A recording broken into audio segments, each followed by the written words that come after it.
Good morning.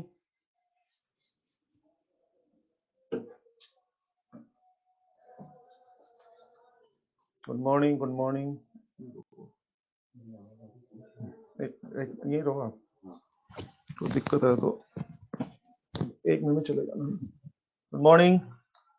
मेरी आवाज आ रही है आप लोगों को? ऑडियो वीडियो सब ओके है?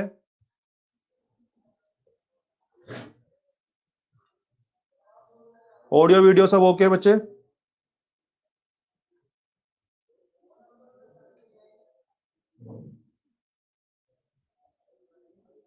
ऑल ओके, ठीक है, चलिए।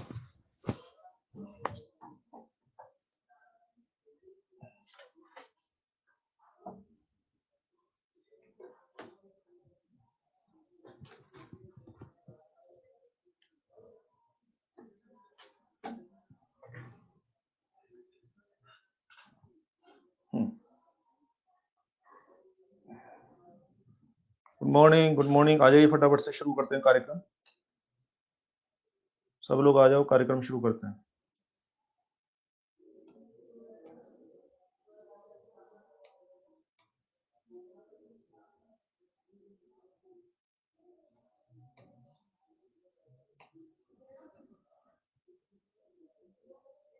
हाँ जी, गुड मॉर्निंग। जल्दी जल्दी ज्वाइन करें, टाइम मत खराब करिए प्लीज। टाइम मत खराब करिए, जल्दी, बहुत सारा डिस्कशन है आज। जल्दी आए, सब लोग जल्दी से ज्वाइन करें प्लीज। सब लोग बहुत जल्दी से ज्वाइन करें प्लीज।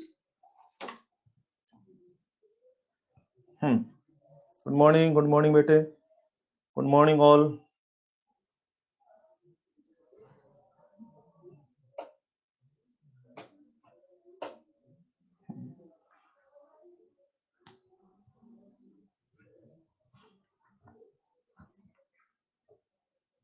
Good morning.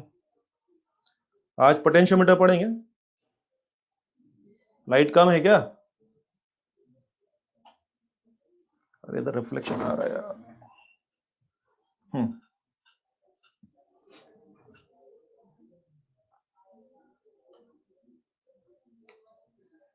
चलिए शुरू करते हैं, ध्यान दीजिए प्लीज।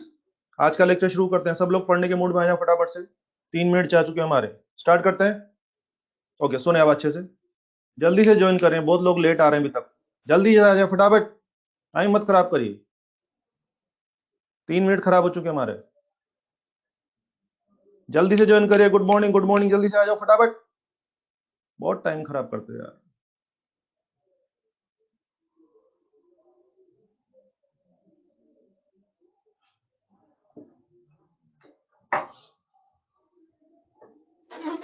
चलिए ध्यान दीजिए।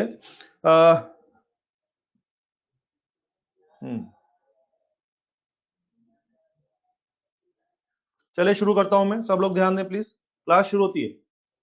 आपको ध्यान होगा कि हम लोग लास्ट क्लास में सर्किट्स वगैरह के बारे में पढ़ रहे थे। इस चैप्टर में हम लोग सर्किट्स के बारे में सारी जानकारी कर चुके हैं, बल्ब, हीटर सब आप लोग समझते हैं। आप जानते हैं कि अब हमें पढ़ना है इलेक्ट्रिक इंस्ट्रूमेंट्स के बारे में। आज हम किसके बारे में शुरू कर रहे हैं बच्चे? Electric instruments. आज का लेक्चर पूरा इलेक्ट्रिक इंस्ट्रूमेंट्स के बारे में रहेगा। अब पहले पूरा थीम समझते हैं, पहले पढ़ना क्या चाह रहे हैं। ध्यान दीजिए, हम लोग जो पिछले टाइम में, पिछले काफी दिनों से हम लोग सर्किट्स का डिस्कशन कर रहे हैं। आप जानते हैं सर्किट में हमारे पास 3 चीजें होती थी, एक रेजिस्टेंस होता था, करंट होता था, इसके अलावा हमारे पास वोल्टेज वगैरह होता था। याद है ना आप लोगों को? तो सर्किट में हमने क्या कैलकुलेशन करना सीखा, किसी भी सर्किट का रेजिस्टेंस कितना है, किसी भी सर्किट में करंट वगैरह कितनी है, कहीं पर भी वोल्टेज वोल्टेज यानी कि पोटेंशियल डिफरेंस कितना है, ये सब हम लोग वेरियस सर्किट्स के अंदर सीख चुके हैं। चलिए, कैलकुलेशन करना तो हम लोगों को आ गया, calculation part is over, now it's time for measurement part. ध्यान दीजिए, रेजिस्टेंस की, करंट की, वोल्टेज की कैलकुलेशन करना हम लोगों ने सीख लिया है। लेकिन मान लीजिए मैं इनको मेजर करके देखना चाहता हूं, तो इनको मेजर करने के लिए कोई ना कोई डिवाइस, कोई ना कोई इंस्ट्रूमेंट हमारे पास होना चाहिए। आप जानते हैं रेजिस्टेंस मेजर करने के लिए हमारे पास होता है मीटर ब्रिज,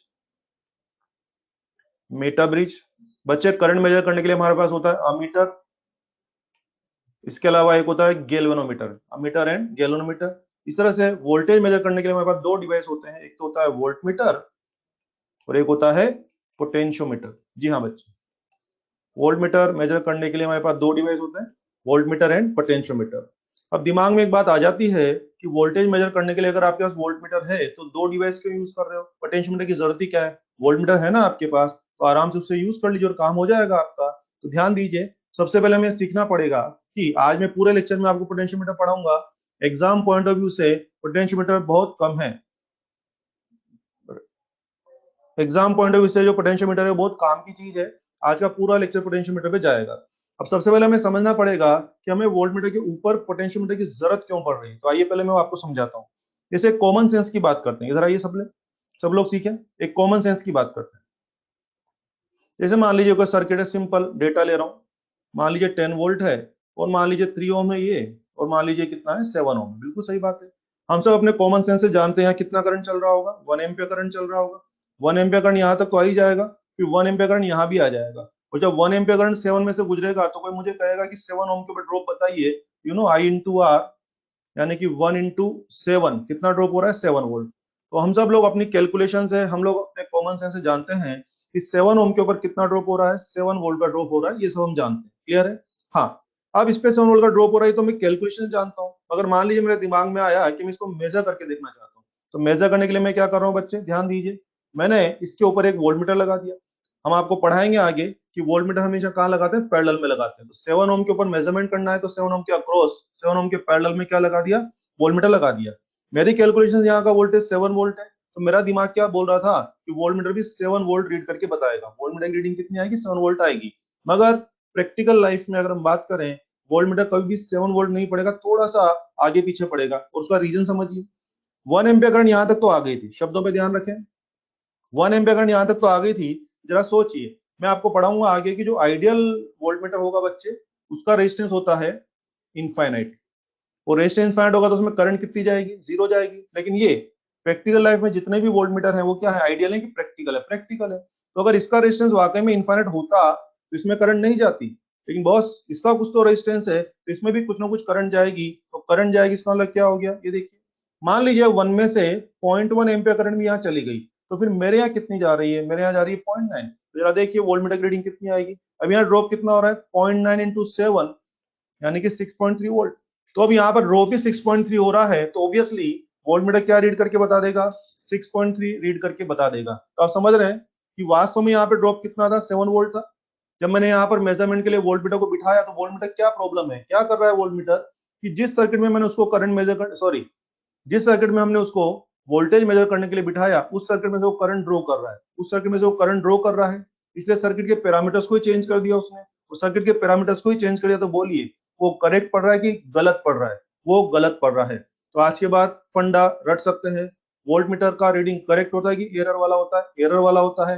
और अगर पूछा जाए कि एरर के पीछे का बेसिक रीजन क्या है, क्या मैं बोल दूं, इट ड्रॉज सम करंट, देखिए इधर, it draws some current from circuit under measurement, इसलिए गलत पड़ता है। सोच के देखो, अगर ये करंट ड्रॉ नहीं करता, अगर ये करंट ड्रॉ नहीं करता तो पूरा 1 यहाँ जाता, तो पूरा 1 यहाँ जाता तो 1 इंटू 7 फर्स्ट क्लास 7 वोल्ट का रीडिंग आ जाता। तो मुझे लगता है वोल्ट मीटर की बेसिक प्रॉब्लम क्या है कि ये जिस सर्किट में आप इसको मेजरमेंट के लिए लगाते हैं, उस सर्किट में से क्या करता है, करंट चोरी करता है। वो देसी लैंग्वेज बोल रहा हूँ, क्या बोल दूं, इस सर्किट अंडर मेजरमेंट में से करंट चोरी करता है। हम बोल सकते हैं वोल्ट मीटर चोर है, और चोर है तो बताइए सही पड़ेगा कि गलत पड़ेगा, बोलिए वोल्ट मीटर का रीडिंग करेक्ट होता है कि एरर वाला होता है, वोल्ट मीटर रीडिंग गलत सही होता है, गलत होता है, गलत। और गलत का रीजन समझ में आया, क्या प्रॉब्लम है, क्या बोलते हैं चोर है, क्या बोलते हैं वोल्ट मीटर चोर है, वेरी गुड, हम बोल सकते हैं वोल्ट मीटर चोर है। जिस जगह मैं इसको काम करने के लिए लगाता हूँ वो उस जगह से क्या करता है, थोड़ा करंट चोरी करता है, और ऑब्वियसली चोरी करता है तो सही पड़ेगा कि खराब पड़ेगा, खराब पड़ेगा, दिस द प्रॉब्लम। ये तो हुआ प्रॉब्लम, अब जरा इसके सॉल्यूशन पे फोकस करें। चलो आओ बच्चे, यस, सोचो, अगर आपने मेरे से कहा कि नहीं नहीं हमें तो एग्जैक्ट पढ़ना है, अगर हमें एग्जैक्ट पढ़ना है तो जरा सोचिए, अगर मैं यहाँ वोल्ट मीटर की जगह कोई दूसरा डिवाइस लगाऊंगा या कोई तीसरा डिवाइस लगाऊंगा, अगर वो लोग भी इसी तरह से करंट चोरी करते रहे तो वो भी गलत पड़ेंगे। आई थिंक यहाँ पर परफेक्ट रीडिंग होने के लिए क्या चाहिए, यहाँ पर हमें ऐसा कोई डिवाइस लगाना पड़ेगा जो कि सर्किट में से कोई करंट चोरी नहीं करता हो, क्योंकि जो जो चोरी करेगा भाई वो तो गलत पड़ने वाला है। तो हमें ऐसे ईमानदार डिवाइस की जरूरत है जो कि करंट बिल्कुल भी चोरी ना करे, जो कि करंट बिल्कुल भी चोरी ना करे, वही डिवाइस प्योर मेजरमेंट कर सकता है, and that device is potentiometer, जिसके बारे में हम पढ़ने जा रहे हैं। क्या मेरी बात समझ में आई है आप लोगों को, क्या मेरी बात समझ में आई है आप लोगों को, रिप्लाई करें जल्दी से। वेरी गुड, बोलिए। वोल्ट मीटर ईमानदार है कि चोर है? वोल्ट मीटर ईमानदार है कि चोर है? ईमानदार है कि चोर है? चोर है। और चोर है इसलिए गलत पड़ता है। वो जो पोटेंशियोमीटर आप पढ़ने जा रहे हैं वो चोर है कि ईमानदार है? वो ईमानदार है। पोटेंशियोमीटर क्या है, चोर है कि ईमानदार है? ईमानदार है। वो करंट चोरी नहीं करेगा। क्यों नहीं करता है मैं दिखाऊंगा अभी आप लोगों को। मेक श्योर वो पोटेंशियोमीटर ईमानदार डिवाइस है, वो तुम्हारे यहाँ से करंट चोरी नहीं करेगा। और चोरी नहीं करेगा तो फिर क्या करेगा, गलत पड़ेगा कि अच्छा पड़ेगा? अच्छा पड़ेगा। तो उसी पोटेंशियोमीटर के बारे में पढ़ने जा रहे हैं। चलिए आज हम शुरू करने जा रहे हैं पोटेंशियोमीटर। बहुत ही सुंदर डिवाइस है, बहुत ही आसान है पोटेंशियोमीटर। मुझे कहना है कि पूरे फिजिक्स का सबसे आसान चैप्टर, आसान टॉपिक पोटेंशियोमीटर। तो आइए इसके बारे में क्या क्या अच्छी अच्छी बातें सीखी हम लोगों ने। यस, पहली बात यहाँ पे लिख देता हूँ, जैसे मान लीजिए क्या क्या अच्छी बातें सीखी इसके बारे में। यस, पहली बात क्या रही हमारी? Yes, use to measure PD. इसका काम क्या है? Use to measure PD, potential difference नामने का काम आता है। दूसरा, जैसा कि भी आपने बोला, मैं लिख के दे रहा हूं, इट डज नॉट ड्रॉ। ये क्वेश्चन आया हुआ है अपने एग्जाम में, इट डज नॉट ड्रॉ। 2019 के एग्जाम में क्वेश्चन आया हुआ है कि पोटेंशियोमीटर का रीडिंग करेक्ट क्यों होता है, तो वहां पे हमारा जवाब क्या आ गया? It does not draw any current. बोलो बच्चे, it does not draw any current from circuit under measurement, from circuit under measurement, so correct reading, correct reading, अच्छा पड़ता है। क्या बात हो गई है? चोरी नहीं करता इसलिए अच्छा पड़ता है। ये मैंने पोटेंशियोमीटर का बेसिक बता दिया। अब पोटेंशियोमीटर का वर्किंग स्टाइल क्या है, क्या हिसाब किताब है, वो शुरू करने जा रहे हैं। मैं यहाँ पर पोटेंशियोमीटर का वर्किंग डायग्राम बना रहा हूँ। सवाल ही यस, पोटेंशियोमीटर का वर्किंग डायग्राम ये है बच्चे, बड़ा ही आसान है। अभी आप लोगों को सब समझ में आ जाएगा।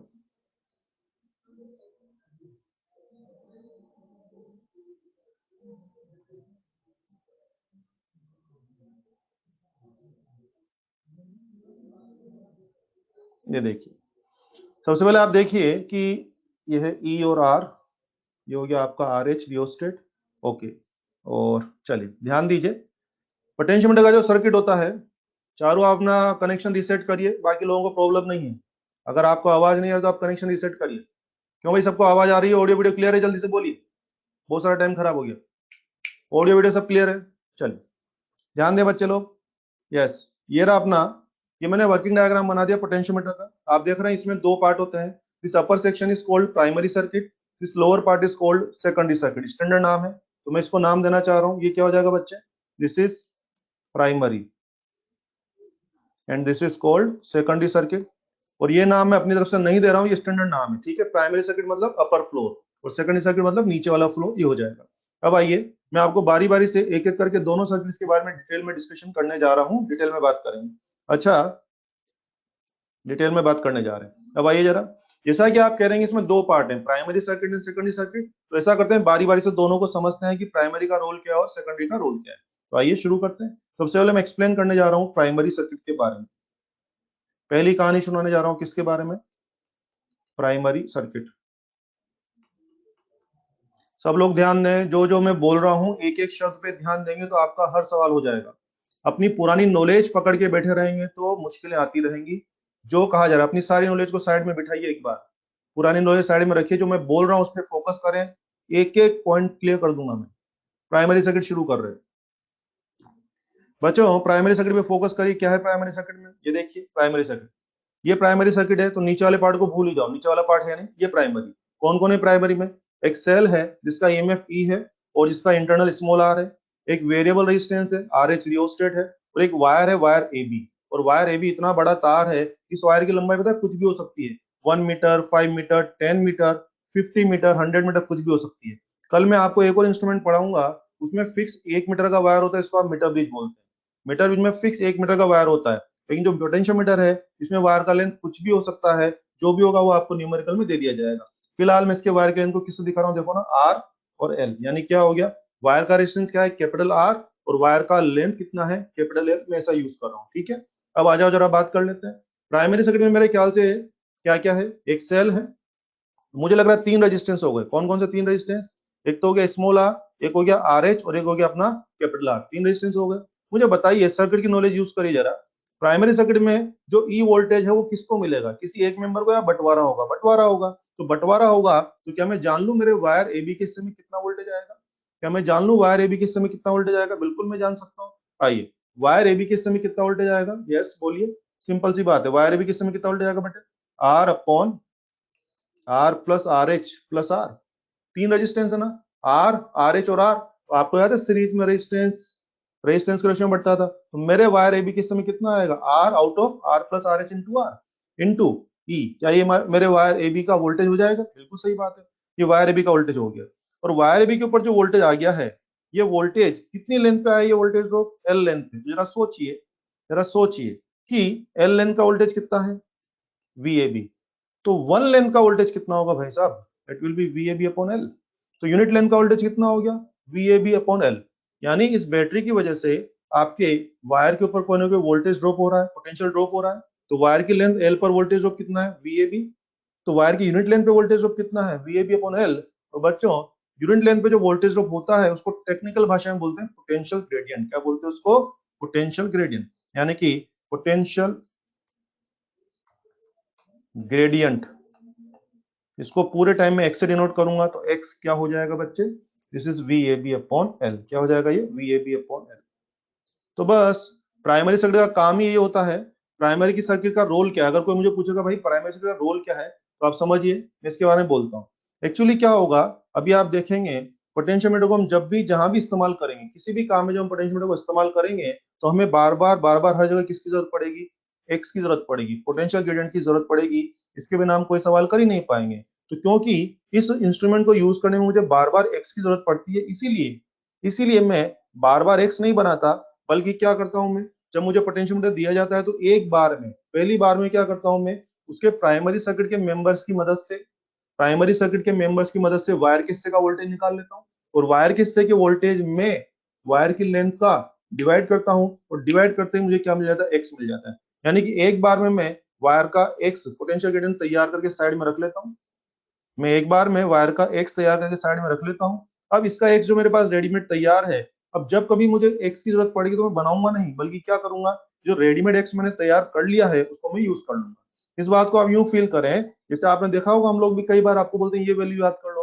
फॉर एग्जाम्पल बताइए, अगर मैं आपसे कहूंगा कि बताइए रूट टू कितना होता है, तो सब लोग आंसर देते हो ना? कितना आंसर होता है? 1.414 बोलते हो आप लोग। तो बताइए, रूट टू जो है 1.414 बोला ना आपने? यस, यस सोल्व करके बोला है क्या? नहीं बोला ना सोल्व करके, क्योंकि आपको हम लोगों ने बचपन से सिखा रखा है कि रूट टू बार बार काम आता है, तो हम बोलते हैं याद कर लो 1.414।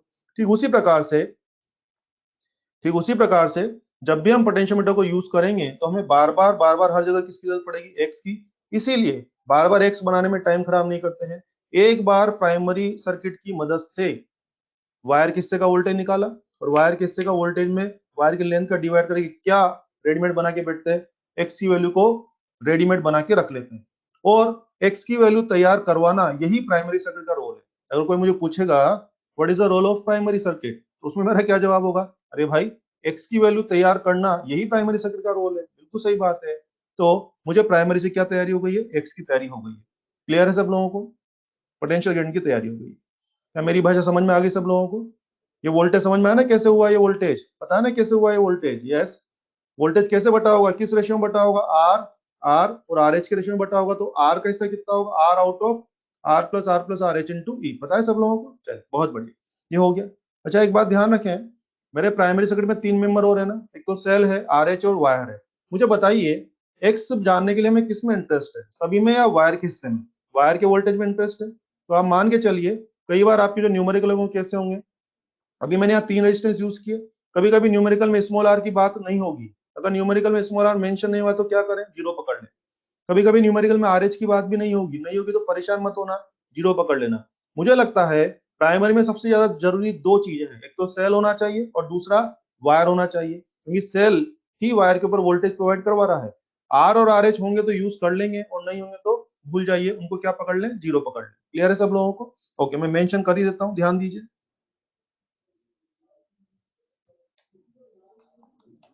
इफ नॉट मेंशन्ड, अगर क्वेश्चन में इस तरह की कोई लैंग्वेज नहीं आई है तो फिर क्या करेंगे? आर को भी जीरो पकड़ेंगे और आर एच को भी जीरो पकड़ेंगे।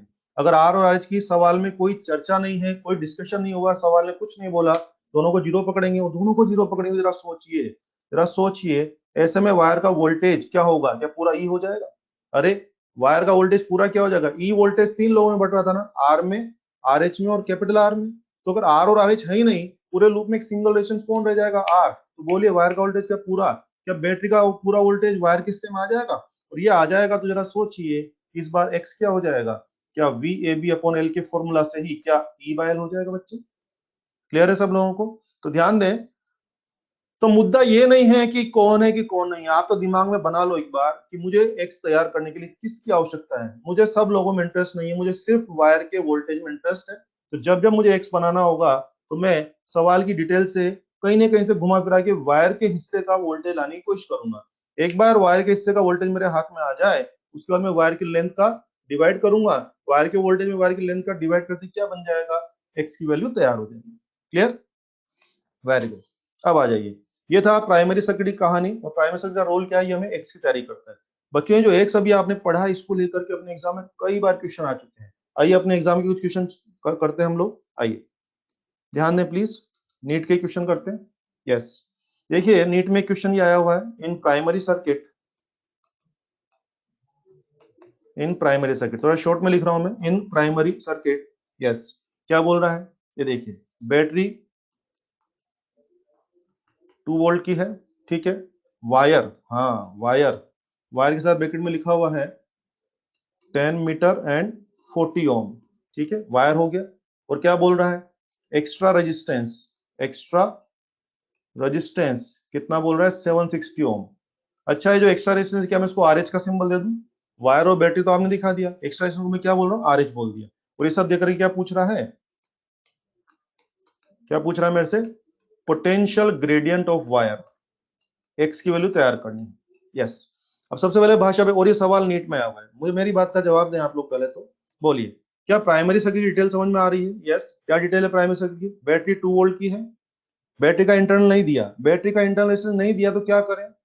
बैटरी का इंटरनल रेजिस्टेंस नहीं दिया तो क्या करें? शाबाश, जीरो पकड़ लें। वायर 10 मीटर लेंथ का है, उसका रेजिस्टेंस 40 ओम है, एक्स्ट्रा रेजिस्टेंस 760 ओम, इसको मैंने आरएच लिख दिया। पोटेंशियल ग्रेडियंट निकालना है। मुझे फालतू बातों में इंटरेस्ट नहीं, मुझे किस में इंटरेस्ट है? वायर का वोल्टेज निकालने में इंटरेस्ट है। चलो वायर का वोल्टेज निकालना शुरू करें। बोलिए वायर का वोल्टेज कैसे बटेगा? यस, हाँ जी, किस रेशियो में बटेगा वायर का वोल्टेज? 40 एंड 760। तो मेरे वायर को कितना मिलेगा? 40 आउट ऑफ 40 प्लस 760 इंटू क्या 2 वोल्ट। सही बात है ये। तो आप देख लीजिए, हो गया 800, कितना आ रहा है बच्चे? ये 80, आई थिंक 0.1 वोल्ट आ रहा है। शाबाश, 0.1 वोल्ट। नहीं विश्वास, 0.1 आएगा। ये क्या आ गया बच्चे? वायर का वोल्टेज कितना आ गया? आप समझ रहे हैं, यहाँ वायर का वोल्टेज तीन लोगों में नहीं बढ़ रहा है, यहाँ दो लोगों में बढ़ रहा है। किस किस में? 40 ओम में और 760 ओम में। तीन मेंबर है तो तीन में बढ़ता, दो है तो दो में बटेगा, और एक है तो फिर पूरा उसी को चला जाएगा। दो में बटा। मुझे केवल वायर के हिस्से में इंटरेस्ट है, वायर का हिस्सा, वायर का हिस्सा कितना है? 40। तो 40 ओम के ऊपर कितना ड्रॉप आ रहा है? 40 out of 40 plus 760 into 2.1 volt. अब आपको क्या चाहिए? एक्स चाहिए। अरे एक्स क्या होता है? वायर का वोल्टेज और वायर की length, that is 0.1 volt. Wire की लेंथ कितनी है? 10 मीटर। तो आप समझ ही गए हैं, this is 0.01 volt per metre. क्या आंसर आ गया? क्या मैं इसको ऐसा लिखूं आपके लिए? 10 मिली वोल्ट पर मीटर। आप समझ रहे हैं क्या लिख दिया मैंने? 0.01 वोल्ट पर मीटर। क्या मैं इसी बात को ऐसा प्रदर्शित कर सकता हूँ ना? 10 millivolt per metre, you know milli. जब भी मिली, जहां भी milli, make sure 10 power -3। Make sure जब भी मिली, जहां भी मिली, 10 पावर -3। ठीक है, बहुत सुंदर। अगला क्वेश्चन, नीट 2015 में आया हुआ। यस, फिर आइए,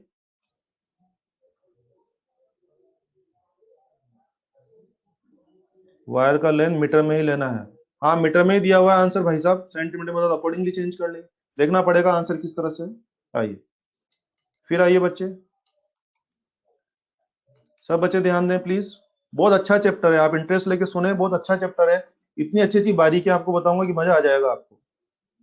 बहुत सारी बारीकियां बताऊंगा मैं आपको, है ना? सुने अच्छे से, सब बच्चे सुने।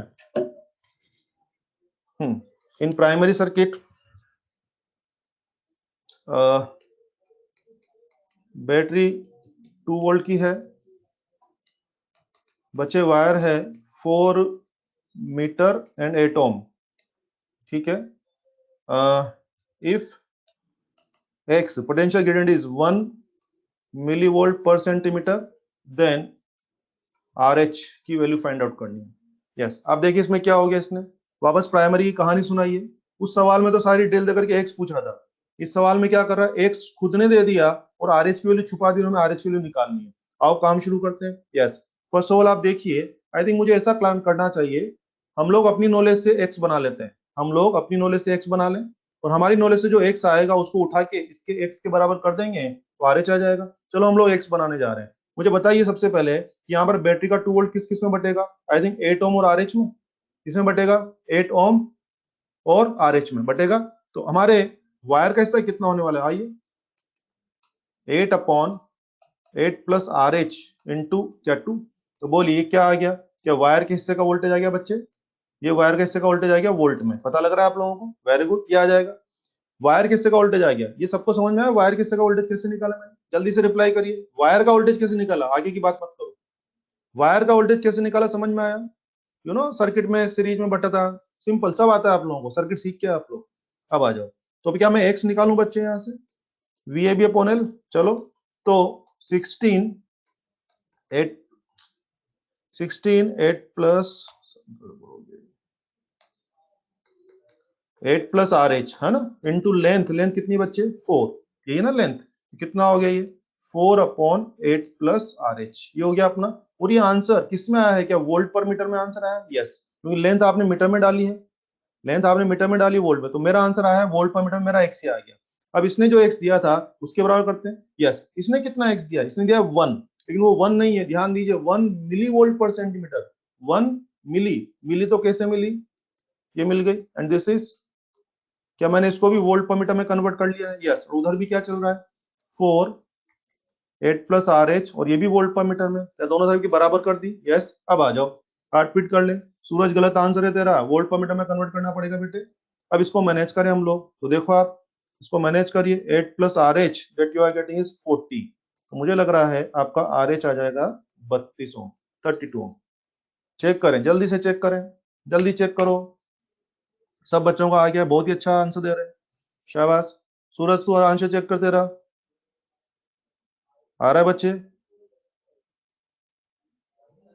सेकंड लास्ट स्टेप में अमन कुछ नहीं किया दादा, ये एक्स तो अपन ने बनाया था, ये एक्स, और उसने कितना एक्स दे रखा है 1 मिली वोल्ट पर सेंटीमीटर, तो 1 मिली, मिली को वोल्ट में कन्वर्ट, मिली के लिए क्या लिखा है 10⁻³ और नीचे सेंटीमीटर को भी तो मीटर में करेंगे ना, 10⁻²। अमन समझ में आया तेरे को, जल्दी बोल, टाइम मत खराब करें, समझ में आया, अभी समझ में आ गया, चल। तो बच्चों ये था प्राइमरी सर्किट का रोल, इस तरह से हम लोग काम करेंगे, ये प्राइमरी सर्किट का रोल रहेगा। चलिए आगे बढ़ते हैं, सब बच्चों को प्राइमरी की कहानी समझ में आ गई। अब दूसरी कहानी शुरू कर रहे हैं सेकेंडरी सर्किट के बारे में, वो भी बहुत ही सुंदर कहानी। आई एक कहानी खत्म करता हूं मैं, नाउ दूसरी कहानी, सेकेंडरी सर्किट। अच्छा इसको मैं 2 नाम देता हूँ ना, 3 ज्यादा अच्छा रहेगा, 2। एक प्राइमरी सर्किट की कहानी, नाउ दूसरी कहानी। बोलिए प्राइमरी सर्किट क्या तैयारी कराता है, क्या बोल दें, उसका एक ही काम है, क्या वो एक्स की तैयारी कराता है, वो हमें एक्स की तैयारी कराता है। और एक्स क्यों चाहिए आपको, क्योंकि मुझे हर काम में एक्स की जरूरत पड़ेगी, प्राइमरी से मैं एक्स बना के रेडीमेड बन के साइड में रख लेता हूँ। वेरी गुड शकुन, वेरी गुड। सेकेंडरी सर्किट, आप जानते हैं पोटेंशियोमीटर का काम क्या है, ये अननोन पीडी नापने में काम आता है। जरा वापस आइए पुराने डायग्राम में, पहले समझा देता हूँ। ये रहा अपना डायग्राम, सब लोग फोकस करें, प्राइमरी का रोल क्लियर हो गया, ये रहा सेकेंडरी सर्किट। बच्चों जो नीचे वाला पार्ट इसको हम क्या बोल रहे हैं, सेकेंडरी सर्किट। सेकेंडरी सर्किट में आप देख रहे हैं क्या लगा हुआ है, यस, एक ये जो पॉइंट्स हैं ये, इसको हम बोल रहे हैं एक्स एंड वाई, या इसको पी एंड क्यू बोल लीजिए कुछ, मान लीजिए मैं इसको बोल रहा हूँ पी एंड क्या बोल रहा हूँ, इसको क्यू बोल रहा हूँ, ठीक है। तो आप समझिए हो क्या रहा है, सब लोग ध्यान दें, यस। सेकेंडरी सर्किट ये रहा आपके पास, ये सेकेंडरी सर्किट। जो अननोन वोल्टेज आपको नापने के लिए दिया जाता है उसको हम क्या करते हैं, सेकेंडरी सर्किट में पॉइंट पी और क्यू के बीच में लगाते हैं, सेकेंडरी सर्किट में पॉइंट पी और क्यू के बीच में लगाते हैं। अच्छा एक बात मैं क्लियर कर दूं, वोल्ट मीटर में तो हमें कोई कष्ट नहीं करना पड़ता है, वोल्ट मीटर में तो अपने आप वो नीडल घूमती है और अपने आप रीडिंग आ जाती है कि हाँ कोई भी चीज इतने वोल्ट की है। पोटेंशियोमीटर में रीडिंग वीडिंग नहीं आती, सारा काम खुद ही करना पड़ेगा, यस। फाइनल आंसर लाने के सारा काम हमें ही करना पड़ता है, वोल्ट में तो रीडिंग अपने आप आ जाती है, यहाँ पे सारा काम खुद करना है। अननोन पीडी को यहाँ लगा दिया, कैसे लगाया देखिए, यस, मान लीजिए आपने ये कोई अननोन पीडी था, आपने बोला इसको नापो पोटेंशियोमीटर से। देखो मैं क्या कर रहा हूँ, ये कोई अननोन पीडी था बच्चों मेरे पास, अननोन पीडी, आपने बोला यार इसको नापो, तो देखो मैं क्या कर रहा हूँ, अननोन पीडी को, और अननोन पीडी का ये प्लस था और ये मान लीजिए माइनस था, तो देखो मैं क्या कर रहा हूँ, अननोन पीडी को मैंने कहाँ लगा दिया, सेकेंडरी में पॉइंट पी और क्यू के बीच में लगा दिया, ठीक है। और लगाते टाइम आंख बंद करके नहीं लगाना है, आप ध्यान रखें, यस, बारीकियां सुन लीजिए। अननोन पीडी का जो हाई पोटेंशियल है वो इधर ही होना चाहिए, अननोन पीडी देख रहे हैं प्लस, अननोन पीडी जब आप यहाँ लगाएंगे तो मेक श्योर अननोन पीडी का हाई पोटेंशियल लेफ्ट साइड ही होना चाहिए। अगर आपने गलती से लो पोटेंशियल इधर लगा दिया तो आप चलाते रहिए, आपको रीडिंग नहीं मिलने वाली। इसका कारण क्या है, प्राइमरी का हाई पोटेंशियल कहां पर है, जरा देखना लेफ्ट साइड, प्राइमरी का हाई पोटेंशियल कहां पर है, लेफ्ट साइड, पता लग रहा है आपको, प्राइमरी का हाई पोटेंशियल है लेफ्ट साइड, तो सेकेंडरी का भी हाई पोटेंशियल कहां होना चाहिए, लेफ्ट साइड होना चाहिए। अगर आप इसका ध्यान नहीं रखेंगे तो रीडिंग नहीं आएगी, काम नहीं होगा, ठीक है। चलिए, अननोन पीडी यहाँ लगा दिया, अननोन पीडी को यहाँ लगाने के बाद अब यहाँ पे कोई ऐसा नहीं कि अपने आप ही मेजर होके आ जाएगा, नहीं, उसके बाद हम क्या करते हैं, गैलोमीटर, ये जो है ना मेटेलिक कॉन्टेक्ट दिख रहा है सबको, ये इसको हम बोलते हैं स्लाइडिंग कॉन्टेक्ट, या हम इसको बोलते हैं जोकी।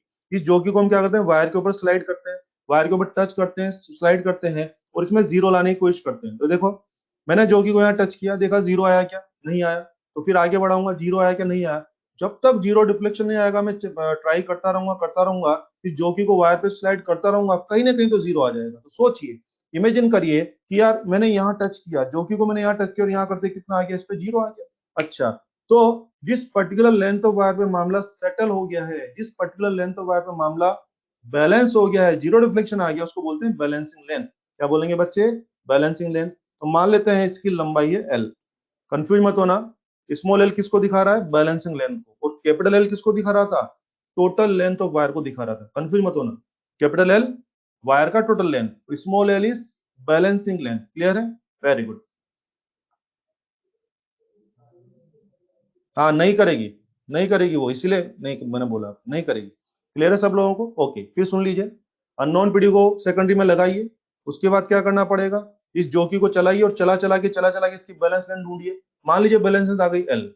अब अगर वाकई में यहाँ मामला सेटल हो गया तो क्या हो रहा होगा, वायर के इस टुकड़े का वोल्टेज, वायर के स्मॉल एल लेंथ, वायर के इस टुकड़े का वोल्टेज और ये अननोन पीडी बराबर हो रहा होगा, तभी तो यहाँ जीरो रीडिंग आएगी, क्योंकि यहाँ जीरो रीडिंग आ रही है, इसका मतलब क्या हो गया, इस पाथ में करंट नहीं है, इस पाथ में करंट नहीं है, और अगर इस पाथ में करंट नहीं है तो इसका मतलब क्या हो गया, पॉइंट क्यू का पोटेंशियल और इस जगह का पोटेंशियल क्या होगा, सेम होगा, तो यहाँ का और यहाँ का पोटेंशियल सेम है। इसके अलावा ए और पी का पोटेंशियल तो हमेशा ही सेम था, क्योंकि यहाँ कोई कंपोनेंट नहीं है। इसका मतलब क्या हो गया, वायर के इस टुकड़े का पोटेंशियल डिफरेंस, वायर के बैलेंस लेंथ का पोटेंशियल डिफरेंस मेरे अननोन पीडी के पोटेंशियल डिफरेंस के बराबर है।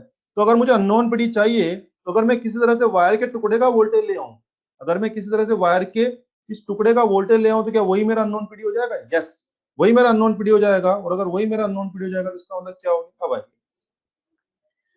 सेकेंडरी सर्किट हो गया, सेकेंडरी सर्किट में क्या किया, unknown PD is connected at P and Q and balance length is obtained, balance length is obtained, balance length is obtained। so if balance length आया मान लीजिए L, तो अननोन पीडी कैसे होगा, जरा सोचिए, अगर आप कह रहे हैं कि आपके वायर का पोटेंशियल ग्रेडियंट x है, इसका मतलब क्या हो गया, वन लेंथ पर कितना वोल्टेज था x, क्योंकि पोटेंशियल ग्रेडियंट का डेफिनेशन क्या था, x क्या था, potential drop for unit length, x का मीनिंग क्या था, potential drop for unit length, तो वन लेंथ का पोटेंशियल ड्रॉप x है, तो उसी वायर के एल लेंथ का पोटेंशियल ड्रॉप कितना होगा, x इंटू एल। इसका मतलब मैं समझ गया कि जो बैलेंस लेंथ है एल, उसके ऊपर वोल्टेज ड्रॉप कितना है, एक्सएल, और टेक्निकली जो जो मेरे वायर के टुकड़े का वोल्टेज है, क्या वही मेरा अननोन पीडी होगा, तो बस वायर के टुकड़े का वोल्टेज अगर एक्सएल है तो मेरा अननोन पीडी भी क्या रहा होगा, एक्सएल रहा होगा। इसका मतलब मैं समझ गया कि वी अननोन की वैल्यू तैयार है, कितनी, x इंटू एल। जी हाँ, वी अननोन की वैल्यू क्या आ गई, x इंटू एल। अब ध्यान दीजिए, आपने प्रैक्टिकल करके क्या किया, आपने प्रैक्टिकल करके क्या किया, बैलेंस लेंथ ले आप लोग, बैलेंस लेंथ आ गई एल। अब पता है x इंटू एल को मल्टीप्लाई भी आपको करना है। अब x इंटू एल का वी अननोन कहां से निकलेगा, क्या करना है, x इंटू एल करना है। x कहां से आएगा, आएगा कि रेडीमेड रखा हुआ है? कम ऑन, एक्स कहां से आएगा? आएगा कि रेडीमेड रखा हुआ है? एक्स रेडीमेड रखा हुआ है, प्राइमरी की तैयारी से रेडीमेड रखा हुआ है, तो एक्स तो वहां से उठा लाऊंगा। और बैलेंस लेंथ क्या मैंने प्रैक्टिकल करके अभी मेजर की है, तो एक्स तो वहां से उठा लाऊंगा। और एल अभी मैं प्रैक्टिकल करके लाया, तो एक्स इंटू एल करूंगा और बोल के आंसर तैयार हो जाएगा। एक्स इंटू एल करूंगा और आंसर तैयार हो जाएगा। तो फिर और अच्छा समझिए, अननोन वोल्टेज जानने के लिए आपको दो चीजों की आवश्यकता है, एक्स की और एल की। एक्स की तैयारी कौन कराता है? प्राइमरी। और बैलेंस लेंथ की तैयारी कौन कराता है? सेकेंडरी। तो एक चीज प्राइमरी ने दिला दी और एक चीज सेकंडरी ने दिला दी, दोनों को मल्टीप्लाई भी मुझे ही करना पड़ेगा, वहां से रीडिंग नहीं आएगी। एक्स और एल को मल्टीप्लाई करके जो भी आएगा बोल दूंगा कि हाँ भाई ये लो आपका अननोन वोल्टेज आ गया। क्या बात समझ में आई है? बात समझ में आ गई है? Very good. ये था सेकेंडरी सर्किट का रोल और इस तरह से हम लोग मेजरमेंट करते हैं। एक छोटा सा एग्जांपल लेता हूं ताकि आप और अच्छा इसको फील कर पाए। सुने, मान लीजिए मैंने आपसे कहा है कि सपोज, एक छोटा सा एग्जांपल ले रहा हूं। मान लीजिए पोटेंशियोमीटर का लेट, पोटेंशियोमीटर का एक से कुछ भी, एक से मान लो 6/7 वोल्ट पर मीटर। एक पोटेंशियोमीटर का पोटेंशियल ग्रेडियंट कितना है? 6/7 वोल्ट पर मीटर। ठीक है, मुझे बोल रहे हैं कि अननोन पीडी पता, चलो इफ बैलेंस लेंथ है मान लीजिए कुछ भी 3.5 मीटर, तो बोले अननोन पीडी कितना आएगा? चलो करें, अननोन पीडी कितना आएगा? अननोन पीडी क्या करेंगे बच्चे? X into L. एक्स है 6/7 और एल कितना है? 3.5। चेक करके देख लो, क्या ये 3 वोल्ट आ जाएगा? वेरी गुड, कुछ भी बड़ी बात नहीं है भैया। एक्स आपके पास है, बैलेंस लेंथ आपके पास है, मल्टीप्लाई करिए, मजे करिए, आपका आंसर है 3 वोल्ट। क्या आंसर आ जाएगा? इतना आसान होता है पोटेंशियोमीटर पे काम करना। क्लियर है? क्लियर है सब लोगों को? ये था सेकेंडरी सर्किट। चलिए, सेकेंडरी सर्किट हो गया ना। मुझे तीन बात करनी है, मैं तीसरी बात शुरू कर रहा हूं, मैं ध्यान दें। तीसरी बात, पहली बात क्या थी? प्राइमरी सर्किट एक्स की तैयारी कराता है। दूसरी बात क्या थी? सेकेंडरी सर्किट ये बैलेंस लेंथ की तैयारी कराता है। कैसे? अननोन पीडी को वहां लगा देते हैं, जो कि चला चला के प्रैक्टिकली बैलेंस लेंथ ले आते हैं। तो बैलेंस लेंथ को जब मैं एक्स से मल्टीप्लाई करता हूँ, क्या तैयार हो जाता है? अननोन पीडी तैयार हो जाता है ना। आप जानते हैं जब भी हम कोई मशीन या कोई इंस्ट्रूमेंट इस्तेमाल करते हैं, तो हमारे दिमाग में ये खुरापात भी आती है कि इस मशीन से हम कितनी बड़ी वैल्यू नाप सकते हैं, यानी इस मशीन की रेंज क्या है। तो ध्यान दीजिए, अगर कोई मुझे कहेगा सर पोटेंशियोमीटर की रेंज क्या है, तो रेंज पे आ जाते हैं। रेंज, ध्यान दीजिए, पोटेंशियोमीटर की जो रेंज होती है वो क्या होती है?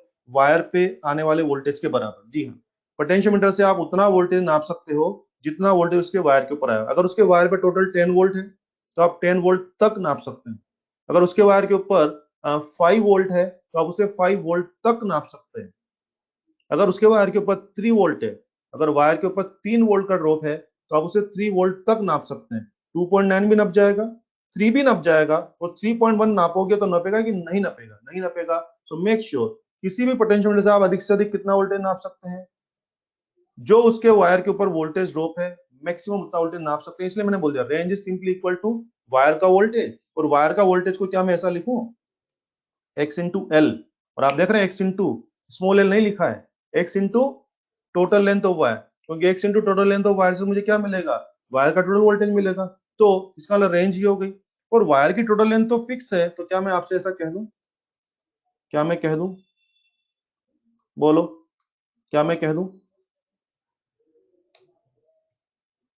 क्या मैं कह दूं? Range proportional to X. Yes, बिल्कुल भाइयों, मैं कह सकता हूं और मैं कह चुका हूं। यस, मुझे पता लग गया, पोटेंशियोमीटर की रेंज प्रोपोर्शनल टू एक्स, यानी जिस पोटेंशियोमीटर का एक्स कम है उसकी रेंज कम है, जिसका एक्स जितना ज्यादा होगा उसकी रेंज उतनी ज्यादा होगी, ऐसा मुझे पता लग गया। क्लियर है? मुझे बताइए, आंसर दीजिए, जितने लोगों को समझ में आ गया मुझे आंसर, मैं सब जान लूंगा कितने लोगों को समझ में आया। ये पोटेंशियोमीटर का वायर है, पोटेंशियोमीटर के वायर के ऊपर मान लीजिए 5 वोल्ट का ड्रॉप है। सुन लें सब लोग, आंसर दें मेरे को। पोटेंशियोमीटर वायर के ऊपर कितना ड्रॉप है? 5 वोल्ट का ड्रॉप है। बोलिए, 3 वोल्ट नाप देगा क्या? 3 वोल्ट नाप देगा क्या? जल्दी बोलो, मैं गलत लिख दूंगा। 4.9 नाप देगा? 4.9, 4.9 नाप देगा क्या? 4.9 नाप देगा?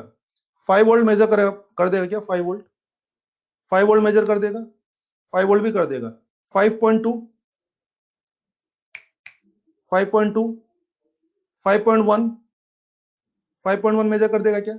नहीं करेगा। ये बात पक्की कर लो, वायर पर जितना वोल्टेज उससे आगे बात नहीं हो पाएगी। वेरी गुड, बहुत अच्छा बोल रहे हैं, शाबाश, बहुत सुंदर, बहुत ही सुंदर बात कही आप लोगों ने। चलो ये भी हो गया बच्चे, एक बात। और आइए फोर्थ। अभी आपको याद है एक क्वेश्चन अभी हमने किया था, उसमें वायर के ऊपर कितना वोल्टेज आया था बच्चों? 0.1 वोल्ट। याद है पहला क्वेश्चन? ये देखो, ये देखो, चलो पीछे आओ जरा, थोड़ा सा और सिखाता हूँ आपको, इधर आओ, कम ऑन, ये पेज देखो, इस वायर के ऊपर कितना वोल्टेज आया हुआ है? 0.1 वोल्ट आया हुआ है। बोलिए, ये पोटेंशियोमीटर जो इस क्वेश्चन में है, ये 0.12 वोल्ट मेजर कर पाएगा कि नहीं? वेरी गुड, बहुत बढ़िया। ओके ओके, 0.09 क्या मेजर हो जाएगा? Come on, come on, yes. खेल समझ में आ गया आप लोगों को? 0.1 वोल्ट तक नाप देगा, उससे ऊपर जरा सा भी नहीं नापेगा। बहुत अच्छा आंसर कर रहे हैं।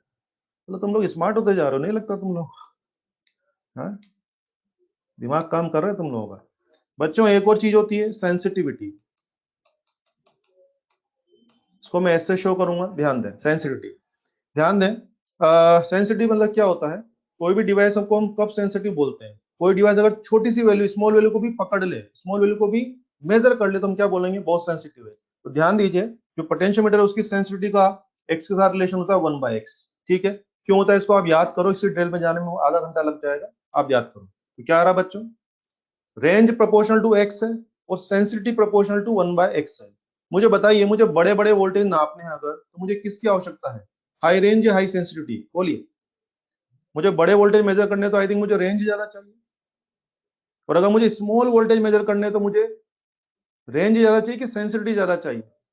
सेंसिटिविटी। वेरी गुड, फिर सुन लीजिए, बड़े वोल्टेज मेजर करने के लिए मेरी रिक्वायरमेंट है हाई रेंज होनी चाहिए, और अगर मुझे अगर चिन्ने चिन्ने से वोल्टेज, बिल्कुल जरा जरा से वोल्टेज दोगे, तो मुझे उस टाइम रेंज नहीं चाहिए, उस टाइम क्या चाहिए? सेंसिटिविटी ज्यादा चाहिए। क्लियर है? लेकिन समस्या हो गई है, रेंज प्रोपोर्शनल टू एक्स और सेंसिटिविटी प्रोपोर्शनल टू 1/x। तो आप समझ गए कि इसका मतलब क्या हो गया? इसका मतलब ये हो गया कि अगर मैंने मान लीजिए बाजार से ज्यादा एक्स वाला वो ले लिया, मान लीजिए मैंने बाजार से ज्यादा एक्स वाला पोटेंशियोमीटर खरीद लिया, अगर ज्यादा एक्स वाला पोटेंशियोमीटर खरीद लिया तो एक्स ज्यादा है तो उसकी रेंज तो ज्यादा है, लेकिन एक्स ज्यादा है तो उसकी सेंसिटिविटी कम है। मतलब वो पोटेंशियोमीटर क्या करेगा कि रेंज बढ़िया है तो बड़े बड़े वोल्टेज को नाप देगा, लेकिन सेंसिटिविटी पुअर है तो छोटे वोल्टेज अगर बारीक वोल्टेज नापने को देंगे तो नाप पाएंगे कि फेल हो जाएंगे? फेल हो जाएंगे। अगर मान लीजिए मैंने बाजार से कम एक्स वाला पोटेंशियोमीटर ले लिया, वेरी गुड, कम एक्स वाला पोटेंशियोमीटर ले लिया, तो अगर उसका एक्स कम है तो उसकी सेंसिटिविटी बढ़िया है, लेकिन एक्स कम है तो उसकी रेंज कम है। सेंसिटिविटी बढ़िया है तो चिन्ह चिन्ह वोल्टेज, छोटे वोल्टेज को नाप देगा। रेंज कम है तो बड़े वोल्टेज नाप पाएंगे कि फंस जाएंगे, फेल हो जाएंगे। इसका मतलब आपको क्या चाहिए? एक्स की वैल्यू, एक्स की वैल्यू ज्यादा होगी तो रेंज बढ़िया मिलेगी, और एक्स की वैल्यू कम होगी तो सेंसिटिविटी बढ़िया मिलेगी। लेकिन मैं चाहता हूं कि मेरे इंस्ट्रूमेंट में दोनों ही चीजें होनी चाहिए। तो आप देखिए क्या चालाकी की हम लोगों ने। मुझे लगता है अगर एक्स जो है ना एडजस्टेबल हो, सुनो सुनो सुनो, अगर एक्स एडजस्टेबल हो मतलब कुछ ऐसी व्यवस्था होनी चाहिए कि जब चाहे जब हम एक्स को हाई कर लें, जब मुझे ज्यादा रेंज चाहिए तो मैं एक्स को ज्यादा कर लूं, और जब मुझे ज्यादा सेंसिटिविटी चाहिए तो मैं एक्स को कम कर लूं। यानी कि एक्स कैसा होना चाहिए? फिक्स या एडजस्टेबल? एक्स कैसा होना चाहिए? फिक्स या एडजस्टेबल? एडजस्टेबल होना चाहिए। अगर एडजस्टेबल होना है तो उसके लिए जुगाड़ है, ये देखिए आप, ये देखिए, उसके लिए जुगाड़ है बच्चों, ये देखिए, यस, रियोस्टेट। ये सवाल बनता है कि what is the role of rheostat in your primary circuit? तो आप समझ गए होंगे क्या रोल है उसका। वापस आइए, अगर आप आरएच को कम ज्यादा करेंगे तो ऑब्वियसली अगर आरएच को आप एडजस्ट करेंगे तो वायर का वोल्टेज एडजस्ट होगा, और वायर का वोल्टेज अगर एडजस्ट होगा तो एक्स भी एडजस्ट होगा, और एक्स एडजस्ट होगा तो फिर मैं जब चाहूं जब मैं एक्स को एडजस्ट कर सकता हूं। यानी एक ही मशीन में मैं, शाबाश, एक ही मशीन में मैं हाई रेंज और हाई रेंज और हाई सेंसिटिविटी क्या दोनों का फायदा ले सकते हैं? यस। मैं लिख के दिखाता हूं आपको, ये देखिए। जैसे क्या समझ में आया मेरे को? मैं जब एक्स बढ़ा लूंगा बच्चे तो क्या होगा? रेंज बढ़िया हो जाएगी और सेंसिटिविटी घटिया हो जाएगी। अगर मैं एक्स कम कर लूंगा तो रेंज कम हो जाएगी और सेंसिटिविटी क्या बढ़ जाएगी? यस। तो जब चाहूं जब मैं क्या कर सकता हूं? एक्स को एडजस्ट कर सकता हूं। So rheostat is used, rheostat is used to adjust X. X को एडजस्ट करने के लिए क्या यूज करते हैं? रियोस्टेट यूज करते हैं। ये था सेंसिटिविटी के बारे में। क्लियर है? चलिए, बहुत ही बढ़िया, आगे बढ़े जवान, सभी जवान आगे बढ़े। चार बात हो गई। पांच, एक कार्यक्रम है जिसका नाम है स्टैंडर्डाइजेशन, स्टैंडर्डाइजेशन ऑफ पोटेंशियोमीटर। ध्यान दीजिए, एक प्रोग्राम है। स्टैंडर्डाइजेशन ऑफ पोटेंशियोमीटर क्या जरा समझिए। Basically it is process to prepare proper या to prepare pure X by balancing a standard cell on potentiometer wire by balancing a standard cell on potentiometer wire। मेरी आवाज आ रही सबको? सब क्लियर है? ऑडियो वीडियो सब क्लियर है? जल्दी बोलिए। वेरी गुड, सब क्लियर है, वेरी गुड। चलिए ध्यान दें बच्चों, समझिए चीजों को, पीछे चलिए मेरे साथ, बारीकियों पे ध्यान दें ताकि आप काम कर पाए। मैं इतना चिल्ला रहा हूं, मेरा गला बैठ गया चिल्ला के। ध्यान दें, इधर आ जाओ फटाफट से।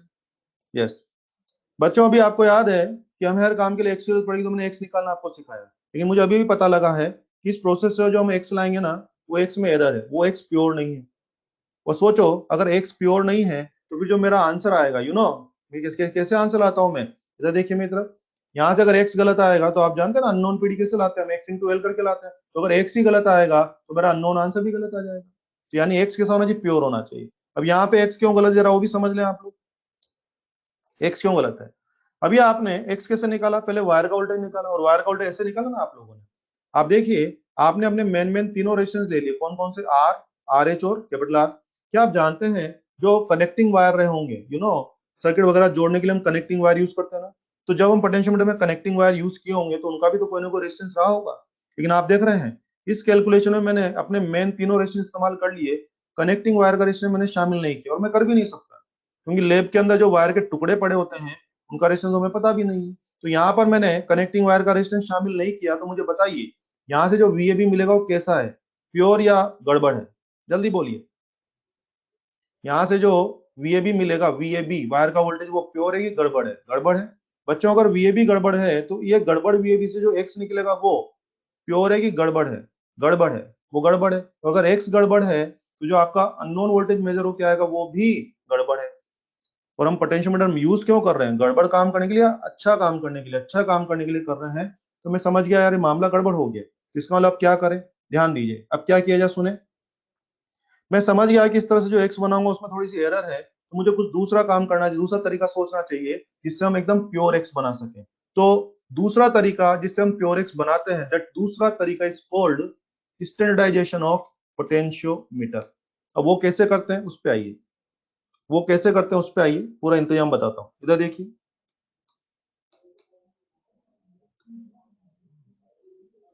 ये आपका वही प्राइमरी, ये देखिए ये है ई नोट, ई नहीं लिखा, ई नोट लिखा है, और इसको मैं क्या बोल रहा हूँ, स्टैंडर्ड सेल। सब समझ में आ जाएगा, सुनते जाए। ओके, स्टैंडर्डाइजेशन ऑफ पोटेंशियोमीटर के लिए हम क्या करते हैं, ये देखिए, सेकेंडरी में जहां नॉन पीडी लगाने की जगह वहां पे मैं ई नोट यानी स्टैंडर्ड सेल लगाता हूँ। स्टैंडर्ड सेल का मतलब अच्छी क्वालिटी का सेल, और उसका ईएमएफ मुझे पहले से पता है। स्टैंडर्ड सेल का मतलब अच्छी क्वालिटी का सेल और उसका ईएमएफ मुझे पहले से पता है, ठीक है। इसको यहाँ लगा दिया, वही जोकी को चला चला के मामला कहीं ना कहीं सेट हो ही जाएगा। तो मान लीजिए मामला सेट हो गया एल नोट पे, कहा मामला सेट हो गया एल नोट पे, यहाँ जीरो डिफ्लेक्शन आ गया। तो जरा सोचिए अगर डिफ्लेक्शन आ गया तो अभी क्या होना चाहिए, आई थिंक अभी अभी इस टुकड़े का पोटेंशियल डिफरेंस इसके बराबर होना चाहिए। तो फिर अभी क्या हो रहा होगा, ई नोट बराबर क्या एक्स इंटू एल नोट हो रहा होगा। उस टुकड़े का पोटेंशियल ग्रेडियंट अगर एक्स है तो उस टुकड़े का वोल्टेज कितना, एक्सएल नोट। तो वो एक्सएल नोट ई नोट के बराबर होना चाहिए, तो यहाँ से एक्स कितना आ जाएगा, ई नोट अपॉन एल नोट। और जरा सोचिए अगर यहाँ से जो एक्स लाऊंगा तो वो एक्स प्योर होगा, कारण समझिए, ई नोट मुझे पहले से पता है, स्टैंडर्ड सेल वो मुझे पहले से पता है, और एल नोट प्रैक्टिकल करके आ जाएगा। तो जब मैं ई नोट में एल नोट प्रैक्टिकल करके आएगा उसका डिवाइड करूंगा तो मैं यहाँ से भी एक्स तैयार कर सकता हूँ। मुझे बताइए इस बार एक्स तैयार करने में किसने मदद की, क्या स्टैंडर्ड सेल ने मदद की? अच्छा वाला एक्स तैयार करने में, प्योर एक्स तैयार करने में किसने मदद की, स्टैंडर्ड सेल ने मदद की। इसलिए इसको क्या बोल दिया, स्टैंडर्डाइजेशन ऑफ पोटेंशियोमीटर। क्या भाषा समझ में आ रही है? स्टैंडर्डाइजेशन ऑफ पोटेंशियोमीटर क्यों बोला, एक स्टैंडर्ड सेल की मदद से हम लोग प्योर एक्स बनाते हैं, इसलिए इसको क्या बोल दिया, स्टैंडर्डाइजेशन ऑफ पोटेंशियोमीटर। बात समझ में आ गई सबको? सबको बात समझ में आ गई ना? फाइनल सुने अच्छे से, अब हम आगे बढ़ने वाले, अच्छे से फाइनल सुने। क्या बात शुरू हुई हमारी, ये रहा आपका डायग्राम, कहां से बात शुरू हुई थी हमारी? हाँ बिल्कुल, उसमें थोड़ी सी एरर रहेगी मोहम्मद शादाब, उसमें हम लोग कनेक्टिंग वायर का रेजिस्टेंस नहीं ले पाए, इसलिए उसमें एरर रहेगी।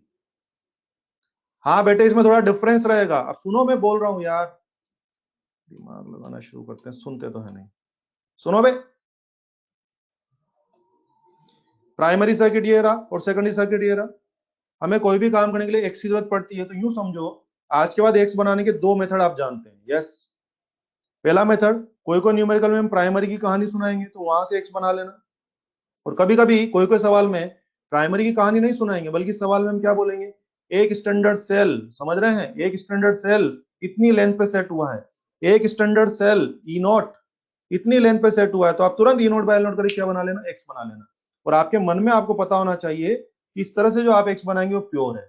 सवाल में या तो प्राइमरी की कहानी हुई तो वहां से एक्स बनाना पड़ेगा, या फिर केवल ये कहानी हुई तो यहां से एक्स बनाना पड़ेगा। दोनों कहानी नहीं सुनाई जाएगी, एक कहानी देंगे, उस कहानी से एक्स बनाना पड़ेगा। क्या मेरी बात क्लियर हुई हर्षित, शादाब, हर्षित मेरी बात क्लियर हुई? शादाब, हर्षित राज सिंह मेरी बात क्लियर हुई? हाँ, तो देखा, मैं सब बोलूंगा यार, आपके दिमाग में जितना आ सकता है उससे ज्यादा बोलूंगा। आज के बाद प्राइमरी कहानी सुनाए तो चुपचाप वहां से एक्स बना लेना, कोई आर्ग्यूमेंट नहीं होगा। और ये कहानी सुनाएंगे तो चुपचाप यहां से बना लेना। अगर आपको खुद को लैब में काम करना हो तो किससे बनाएंगे, बोलिए? प्राइमरी सर्किट डिटेल से या स्टैंडर्डाइजेशन से? बोलिए, जल्दी बोलिए। अगर मैं आप पे छोड़ दूं, आपको खुद को लैब में काम करना है, आप किससे बनाएंगे? शाबाश, प्राइमरी कहानी से कि स्टैंडर्डाइजेशन? स्टैंडर्डाइजेशन से, क्योंकि आपके दिमाग में पता है कि यार इससे प्योर आंसर आता है। क्लियर है? तो आपने सारी बातें सीख ली बच्चों, अब बढ़ते हैं आगे। अब शुरू करने जा रहा हूं मैं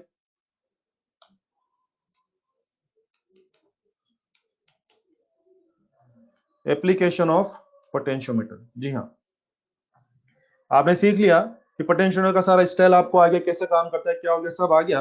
अब बच्चों, इस पोटेंशियोमीटर को यूज करके हम कौन कौन से काम करा सकते हैं, क्या क्या इसकी यूटिलिटी है, कौन कौन से काम इससे करा सकते हैं, वो शुरू कर रहे हैं। आइए, सबसे पहले इसमें मैं आपको अलग अलग 4-5 काम बताऊंगा, 4-5 एप्लीकेशन। तरीका क्या होगा, हर एप्लीकेशन को डायग्राम बना के मैं एक्सप्लेन करूंगा, और हर एप्लीकेशन के बारे में दो तीन क्वेश्चन भी करेंगे। सब कुछ समझ में आ जाएगा, सब कुछ क्रिस्टल क्लियर हो जाएगा। सुने, पहला, to measure PD across current carrying resistance. To measure PD across current carrying resistance. आइए पहले इसका सेटअप समझिए पूरा, किसी को भी परेशान नहीं होना, एक एक तार का हिसाब बता दूंगा मैं, एक एक तार का हिसाब बता दूंगा, सुनते जाएं बस।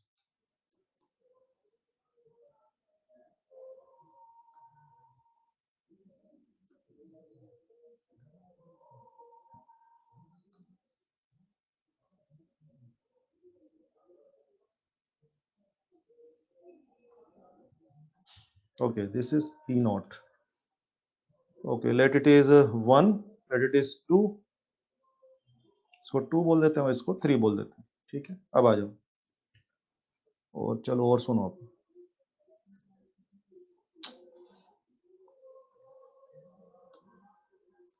सुने आराम से सुने। मान लीजिए R1 है, ये मान लीजिए R2 है, यहाँ से करंट आ रहा है और यहाँ से करंट जा रहा है। पूरा सेटअप समझिए, अपने आप सवाल होने लग जाएंगे। सब बच्चे ध्यान दें, नजर टिका के रखें। यस, ये अपना इंस्ट्रूमेंट है, यहाँ तक तो अपना इंस्ट्रूमेंट है, ये अपना इंस्ट्रूमेंट है पोटेंशियोमीटर, और ये कोई सर्किट है, होगा कोई सर्किट जिसमें दो रेजिस्टेंस सीरीज में R1 R2 है, और यहाँ से कोई करंट आ रहा है, इस तरह से देख रहे हैं आप, आज से करंट आ रहा है। ये रेजिस्टेंस कैसे हैं? I think these are current carrying resistance. तो R1 में अगर करंट गुजर रहा है, अगर ये करंट कैरिंग रेजिस्टेंस है, तो निश्चित रूप से इनके ऊपर कोई ना कोई वोल्टेज ड्रॉप हो रहा होगा, निश्चित रूप से कोई ना कोई वोल्टेज ड्रॉप हो रहा होगा। तो इनके ऊपर जो वोल्टेज ड्रॉप हो रहा है वो मुझे मेजर करना है, वो मुझे मेजर करना है। अब इसके ऊपर वोल्टेज ड्रॉप अगर मैं वोल्ट मीटर से मेजर करूंगा, याद है वोल्ट मीटर? बोलिए, सही पड़ेगा कि गलत पड़ेगा? वोल्ट मीटर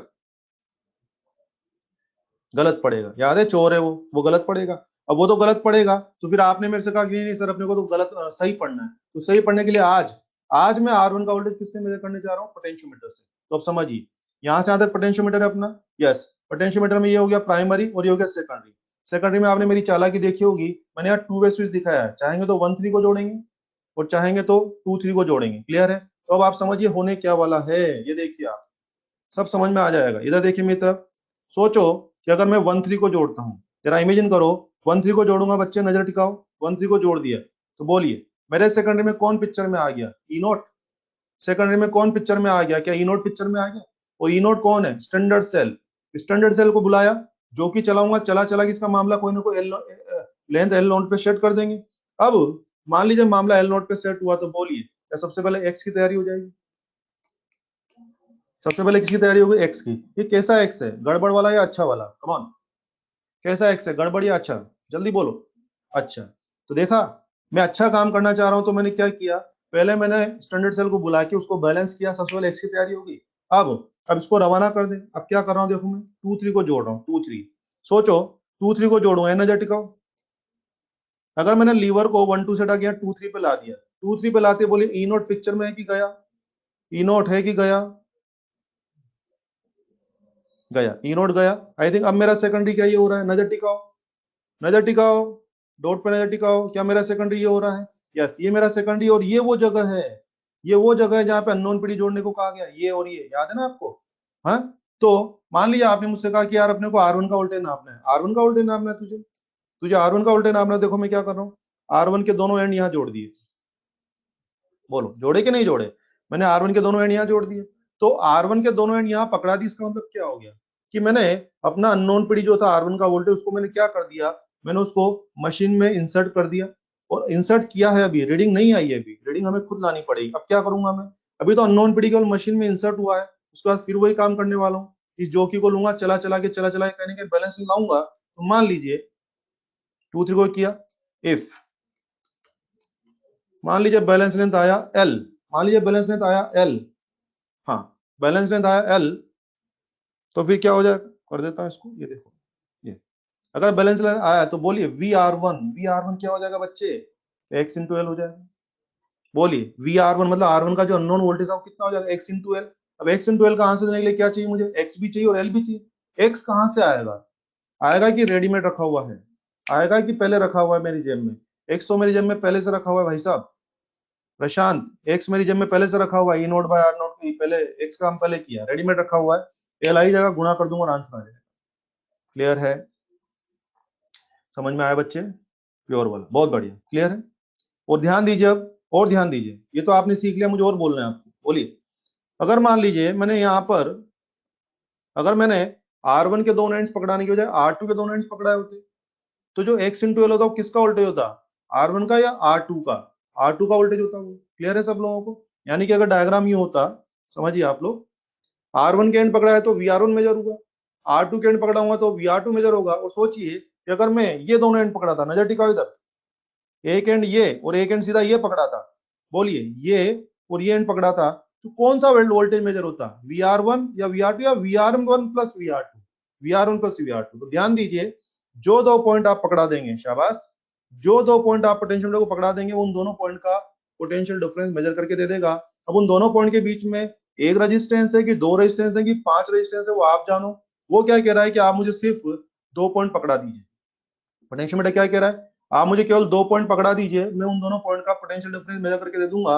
उन दोनों पॉइंट के बीच में एक मेंबर है कि दो मेंबर है कि 10 मेंबर है, वो आप जानो और आपका काम जाने। मेरा काम क्या है? तुम मुझे दो तार पकड़ा दो, तुम मुझे दो पॉइंट पकड़ा दो, उन दोनों पॉइंट का पोटेंशियल डिफरेंस आपको दे दूंगा। I think it is like Subhash Chandra Bose. Subhash Chandra Bose क्या बोलते थे? तुम मुझे खून दो, मैं तुम्हें आजादी दूंगा। ये पोटेंशियोमीटर क्या बोल रहा है? तुम मुझे दो पॉइंट दो, तुम मुझे दो पॉइंट दो, मैं तुम्हें पोटेंशियल डिफरेंस दूंगा। Is it like Subhash Chandra Bose? पता लग रहा है आप लोगों को? तुम मुझे दो पॉइंट दो, मैं तुम्हें उन दोनों का पोटेंशियल डिफरेंस दूंगा। क्लियर है? वेरी गुड, ये हो जाएगा। क्लियर है? आई होप सबको समझ में आ गया होगा। जिन दो पॉइंट पे तार जोड़ोगे उन दोनों पॉइंट का पोटेंशियल डिफरेंस पढ़ने को आपको मिल जाएगा।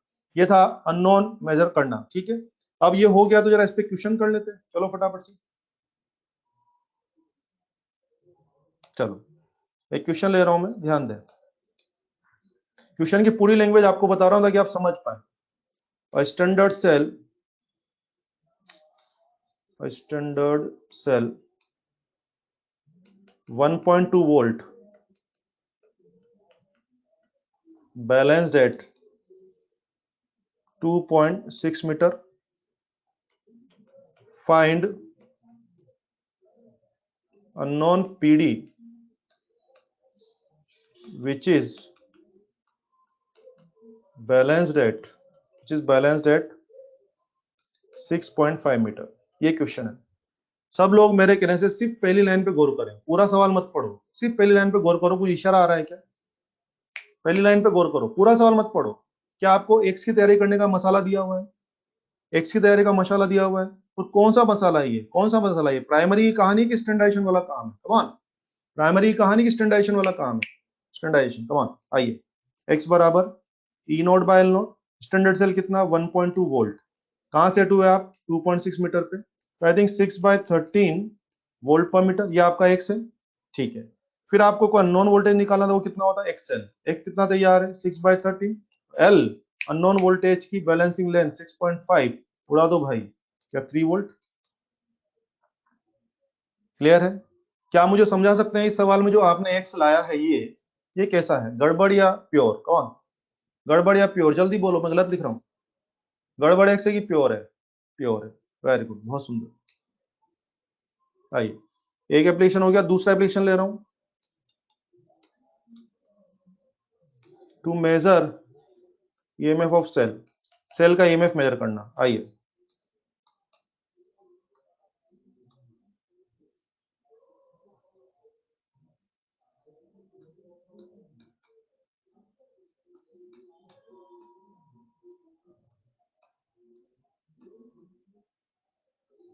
This is E naught, this is E unknown, this is 1, let this is 2, let this 3। अब आई थिंक अब तो खेल समझ में आने लगा होगा। यस, बोलिए। सपोज करो यहाँ पे क्या किया हुआ मैंने, सेकेंडरी के अंदर ये तो हो गया आपका सेकेंडरी में, ये तो हो गया आपका स्टैंडर्ड सेल, और ये हो गया ई अननोन। ई अननोन मतलब जो आपको मेजर करना है, और जानबूझ के 2 वे स्विच रखा हुआ है। क्लियर? अब आ जाओ, क्या करना चाहिए बच्चों? मुझे गाइड करेंगे? मुझे बोलो। सबसे पहले 1 3 को जोड़ा जाए, ई नोट को पिक्चर में लिया और उसको सेट कर दिया, तो क्या तैयारी हो जाएगी? किसकी तैयारी हो जाएगी? क्या एक्स की तैयारी हो जाएगी? यस।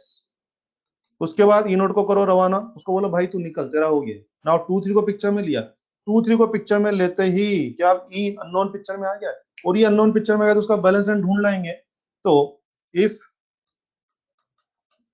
कुछ ना कुछ बैलेंस लेंथ आ ही जाएगा यार भाई। एल आ गया, तो एल आ गया, तो ई अननोन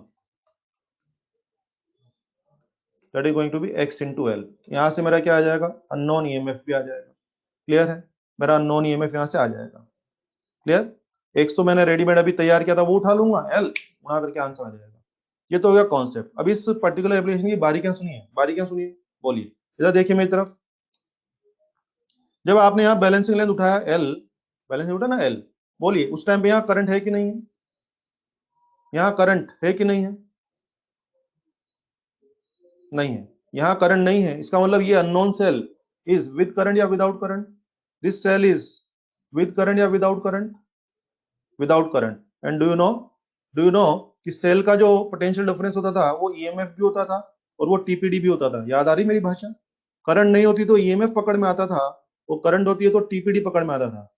यहाँ पर करंट नहीं है, तो बोलिए क्या पकड़ में आया है? टीपीडी की ईएमएफ। शाबाश, टीपीडी की ईएमएफ, ईएमएफ पकड़ में आया। बहुत अच्छा बोल रहे हैं आप लोग। टीपीडी पकड़ में नहीं आया, ईएमएफ पकड़ में आया। और ध्यान दीजिए, आपने मान लिया कि ईएमएफ पकड़ में आया। ईएमएफ जो होता है, सेल का जो ईएमएफ होता है बच्चे, वो स्मॉल आर पर डिपेंड नहीं करता है। ईएमएफ तो स्मॉल आर पर डिपेंड नहीं करता है, लेकिन जो टीपीडी होता है, क्या वो स्मॉल आर पर डिपेंड करता है? पता है आप लोगों को? टीपीडी में इक्वेशन में आता है ना, V बराबर E माइनस आई आर, याद है आपको? यस। तो अब आ जाइए, अगर ये स्मॉल आर पर डिपेंड नहीं करता है, तो इसका मतलब अगर मैं इस सेल का अगर मैं इस सेल का स्मॉल आर कम या ज्यादा कर दूं, तो बोले बैलेंस लेंथ पे असर होगा कि नहीं होगा? अगर इसका स्मॉल आर कम या ज्यादा कर दें, तो बैलेंस लेंथ पे असर होगा कि नहीं होगा? नहीं होगा। शाबाश, वेरी गुड। तो मैं लिख के दे रहा हूं आपको। इंपॉर्टेंट बात क्या है इस टॉपिक की? इंपॉर्टेंट क्या है कि balance length is balance length is for EMF, so independent of internal resistance। Internal resistance R पर डिपेंड नहीं करेगी। क्या इस बात से आप सहमत हैं? क्योंकि आपने पढ़ा था कि मेजरमेंट ईएमएफ का हो रहा है, और ईएमएफ तो स्मॉल आर पर डिपेंड नहीं करता है। और अगर आपने समझ लिया है, तो देखो सवाल पूछने का आइडिया सुनो। सब बच्चे आ जाए फटाफट से। अच्छा, एक पहले एक क्वेश्चन उस पे सुने। मैं आपसे कहा हूं कि इफ सपोज 5 वोल्ट एंड 1 ओम का सेल, बैलेंस लेंथ आया इसका कुछ भी मान लीजिए 3.2 मीटर, सुन ले आराम से। तो फिर मुझे पूछेंगे तो वो बताइए, देन बताइए 5 वोल्ट और 2 ओम का सेल का बैलेंस लेंथ क्या होगा। शाबाश। और ऑप्शन दे देंगे 3.2 होगा, उससे कम होगा कि उससे ज्यादा होगा। कमॉन, क्या बोलना है? चेंज होगा कि सेम? सेम रहेगा। हाँ मुझे दिख रहा है, हाँ मुझे दिख रहा है कि ये 1 ओम वाला सेल था, मुझे दिख रहा है 2 ओम वाला सेल है। होगा। अभी हम क्या पढ़ के आए हैं, अभी भी क्या सीख के आए हम लोग कि हमें स्मॉल आर पर डिपेंड नहीं करना है। तो बोलो बच्चों, क्या आंसर होगा? क्या 3.2 मीटर होगा? तो आपको बात दिमाग में घुस जानी चाहिए कि जब सेल को आप पिक्चर में ले जाते हैं तो मेजरमेंट ईएमएफ का होता है, और ईएमएफ स्मॉल आर पर डिपेंड नहीं करता है। ओके, क्लियर है? आंसर दीजिए। समझ में आया तो आंसर दीजिए। चलो, मान लीजिए ये 5 वोल्ट और 100 ओम का सेल होता है, 5 वोल्ट और 100 ओम, तब 5 वोल्ट और 100 ओम, 100 ओम, नहीं नहीं 100 ओम है, 100 ओम है, 100 ओम तो बहुत ज्यादा होता है यार। वेरी गुड, तब भी सेम होता। बहुत ही सुंदर, बहुत सुंदर बात कही आपने। और आइए अगला क्वेश्चन देखिए।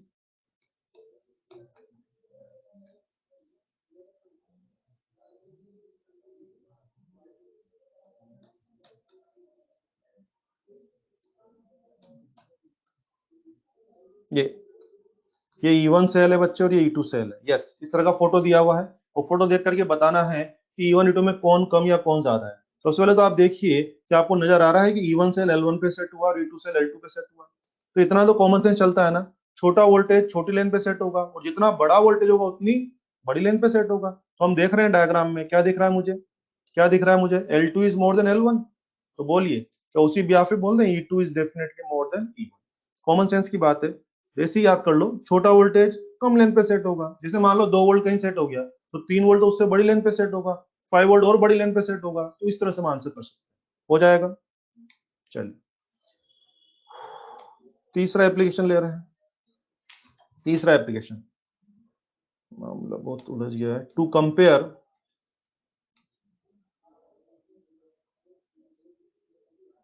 कंपेयर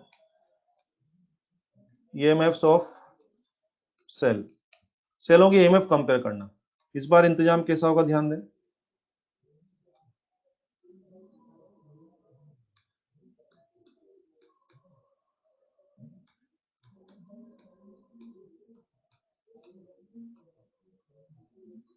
E1 और E2, अब सुनिए आराम से। वापस से वही 1, दिस इज 2 और ये 3, ठीक है। आपने इस बार मुझे दो सेल दिए E1 E2, और इस बार आप मुझसे E1 E2 की वैल्यू नहीं मांग रहे हैं, बल्कि क्या मांग रहे हैं? उनका कंपेरिजन। आपने बोला E1 E2 को कंपेयर करो, रेशियो बनाना है। रेशियो बनाना है तो अब तो इशारा आने लग गया होगा आपके दिमाग में। यस, सोच के देखिए। अगर मैं 1 3 जोड़ूंगा, अगर मैं 1 3 जोड़ूंगा तो कौन पिक्चर में आ जाएगा? E1। E1 मान लीजिए L1 पे सेट हो गया, तो उसकी इक्वेशन क्या बनेगी? E1 बराबर XL1। 2 3 जोड़ेंगे तो कौन पिक्चर में आएगा? E2। E2 में भी ट्राई कर करके उसकी बैलेंस लेंथ ढूंढ लाएंगे। मान लीजिए E2 का मामला सेट हुआ L2 पे, तो इक्वेशन क्या बनेगी? E2 बराबर XL2, यही बनेगी। और सुनिए, आपको तो रेशियो चाहिए, तो सोच लीजिए E1 बाई E2 बराबर कितना हो गया बच्चे? L1 bye L2। सिंपल। बारी बारी से दोनों सेल्स को पिक्चर में लेंगे, बारी बारी से उनका बैलेंस लेंथ ढूंढ लाएंगे। पहले का बैलेंस लेंथ L1 था, दूसरे का L2 था, तो E1 बाई E2 सिंपल कितना हो गया? L1 बाई L2 हो गया। एक बार, अब इस पर्टिकुलर एप्लीकेशन की कुछ खास बात देखिए, मुझे बताइए इस पर्टिकुलर काम में फाइनल आंसर देने के लिए आपको एक्स की जरूरत है कि नहीं है? एक्स की जरूरत है कि नहीं है? नहीं है।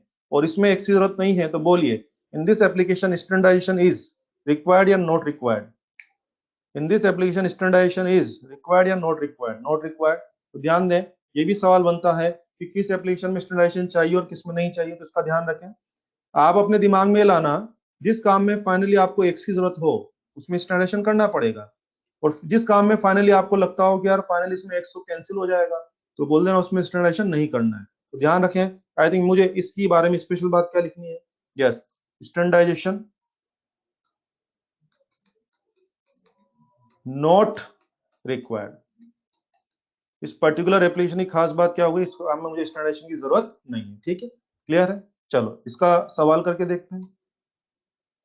अब एक बात और सीख लें सवाल करने के पहले, आप इधर देखिए। अभी आप देख रहे हैं कि जब मैं 1 2 को जोड़ा तो E1 पिक्चर में गया, E1 पिक्चर में गया तो L1 लेंथ आ गया। तो वो L1 लेंथ किसके करस्पॉन्डिंग आया था? E1 के करस्पॉन्डिंग। जरा सोचिए, इसी एक ब्रांच में एक सिंगल सेल के बजाय 2 3 4 5 सेल का ग्रुप होता, तो बोलिए बैलेंस लेंथ किसका आता? इंडिविजुअल सेल का कि ई नेट का आता? अगर यहाँ ग्रुप ऑफ सेल होता, तो बैलेंस लेंथ किसका आता? इंडिविजुअल सेल का, ग्रुप ऑफ सेल का। और सेलों की ग्रुपिंग में आपको सिखा चुका हूं। आ जाओ सवाल करके देखते हैं। ये देखिए,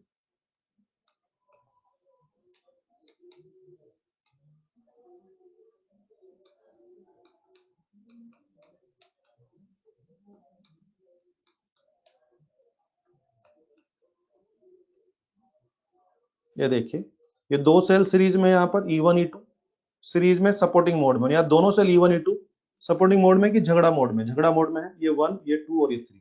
ठीक है। एग्जामिनर बोल रहा है कि जब 1 3 को जोड़ा तो मामला L1 पे सेट हुआ है। किस पे सेट हुआ है? L1 पे। तो बोलिए L1 की इक्वेशन क्या बनेगी? E1 प्लस E2 बराबर क्या? XL1। ठीक है। ओके, फिर वो कह रहा है कि 2 3 को जोड़ा तो मामला L2 पे सेट हुआ है। किस पे? L2 पे। तो L2 क्या होगा बोलिए? E1 माइनस E2 बराबर क्या बनेगा? XL2। समझ में आ रहा है ना?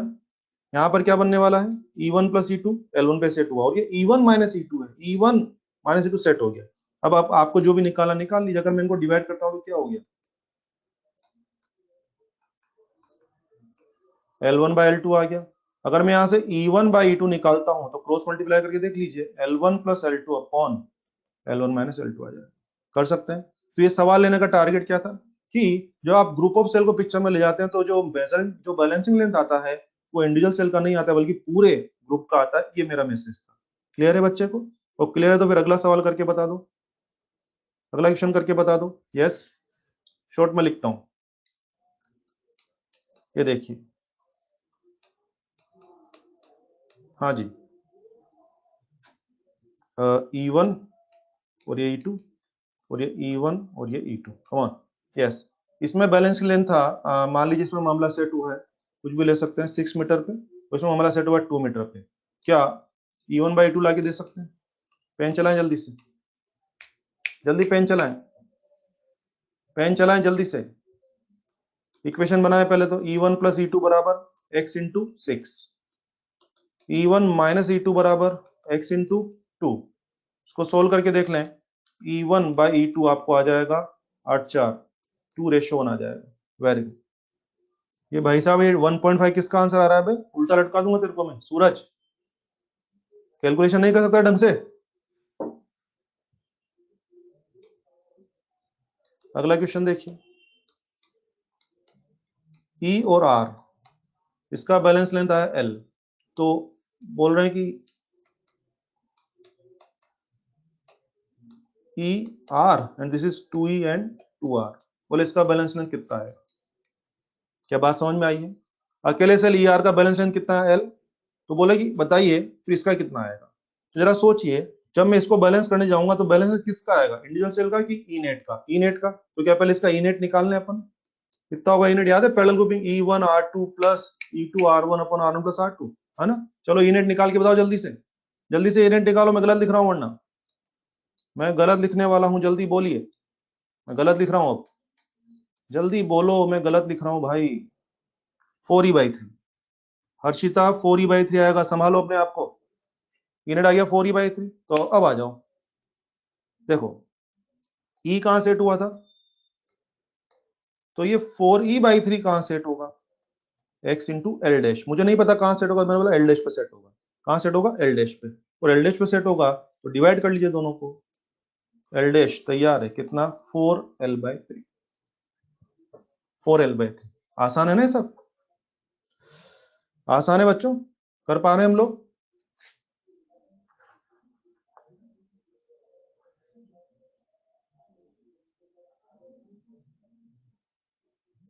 अरे अदिति मिश्रा, उसमें E1 और E2 में E1 बड़ा है तो E1 माइनस E2 तो पॉजिटिव हो जाएगा ना? वहां क्या E2 का मेजरमेंट हो रहा है कि E1 माइनस E2 का मेजरमेंट हो रहा है? नेट सेल तो E1 माइनस E2 होगा और मेजरमेंट हो गया, इसका मतलब E1 बढ़ा रहा होगा, इसलिए E1 माइनस E2 का मेजरमेंट हुआ होगा। अदिति बात समझ में आई मेरी आपको? अदिति बात समझ में आई है? थोड़ा फोकस रहो। चलिए ये भी हो जाएगा। चलिए आगे बढ़ते हैं बच्चों। 3 एप्लीकेशन हो गए। Fourth, to measure internal resistance of cell. Cell का इंटरनल रेजिस्टेंस मेजर करना। इसमें क्या इंतजाम है जरा समझ लीजिए।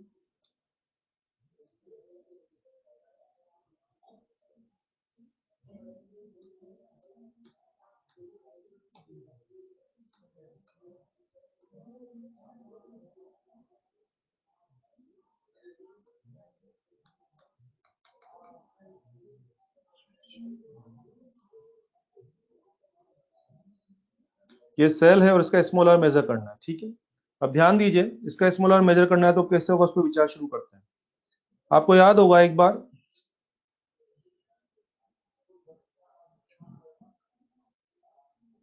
आपको याद होगा एक बार हमने स्मॉल आर का फॉर्मूला पढ़ा था। क्या फॉर्मूला था? E minus V upon V into load resistance.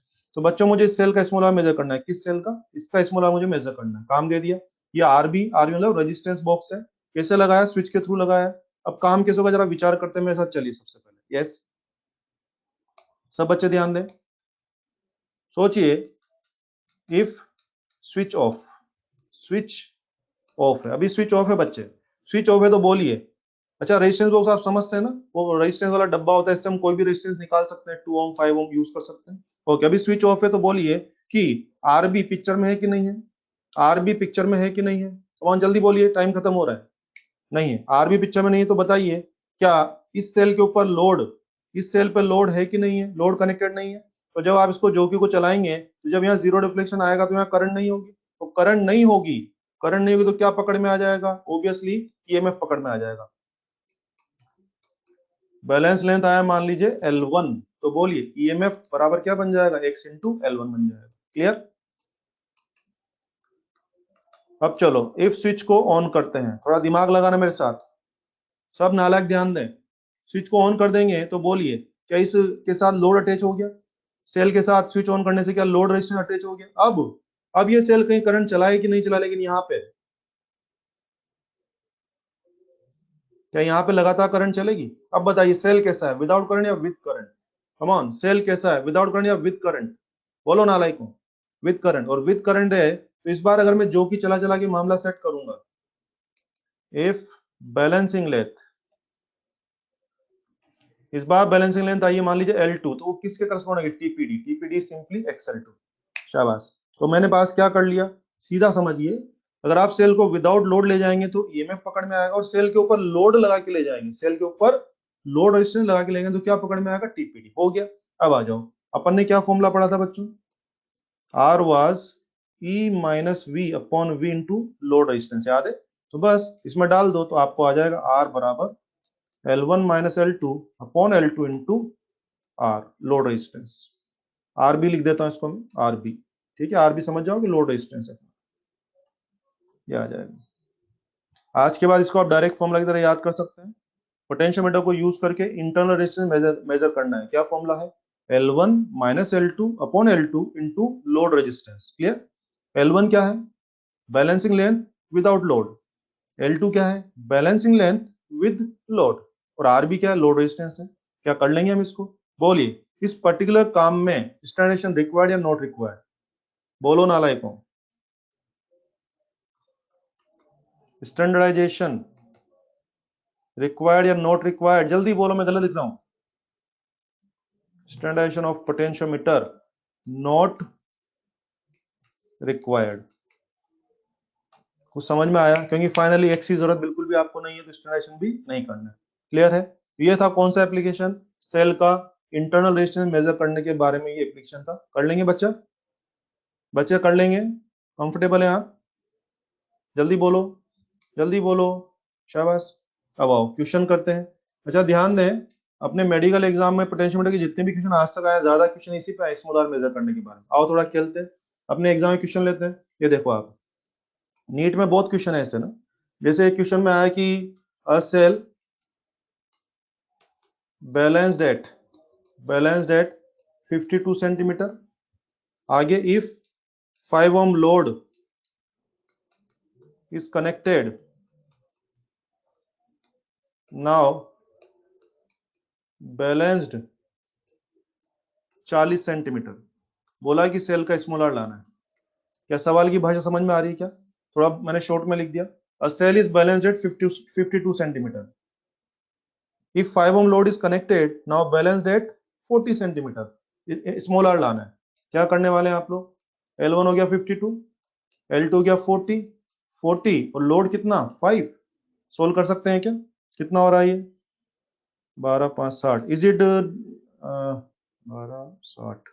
क्या 1.5 ओम आ रहा होगा? Very good. नीट का क्वेश्चन है ये, कर पाएंगे?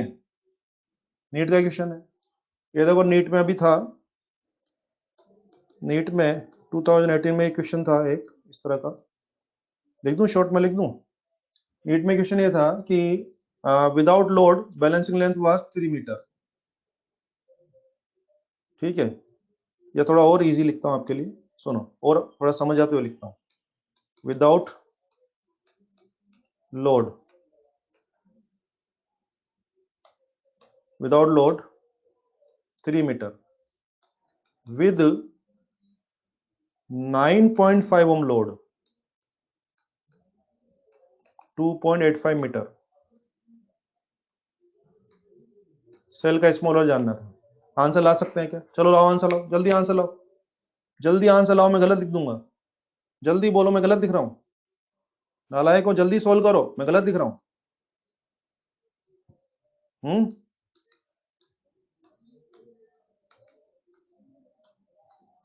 जल्दी बोलो, मैं गलत लिखने वाला हूं, बाद में करेक्ट भी नहीं करूंगा। शाबाश शाबाश आर्यन। 0.5 ओम आ रहा है, 0.5 ओम आ जाएगा बच्चे। बहुत सुंदर, बहुत ही बढ़िया, बहुत ही सुंदर। ये दोनों क्वेश्चन मैंने जो करा है, ऐसे कई क्वेश्चन, ये दो तो मैंने अभी करा दिए जस्ट एग्जांपल के लिए, ऐसे कई क्वेश्चन अपने एग्जाम में आ गए। आई थिंक बहुत आसान है ना। L1 दे रहा है, L2 दे रहा है, लोड दे रहा है, तो फट से गुणा भाग करके आंसर ला सकते हैं। इससे आसान क्वेश्चन आई थिंक दुनिया में पॉसिबल भी नहीं है ना, इतना आसान क्वेश्चन हो सकता है। Yes, very good. आइए, 4 एप्लीकेशन हो चुके हैं, 5।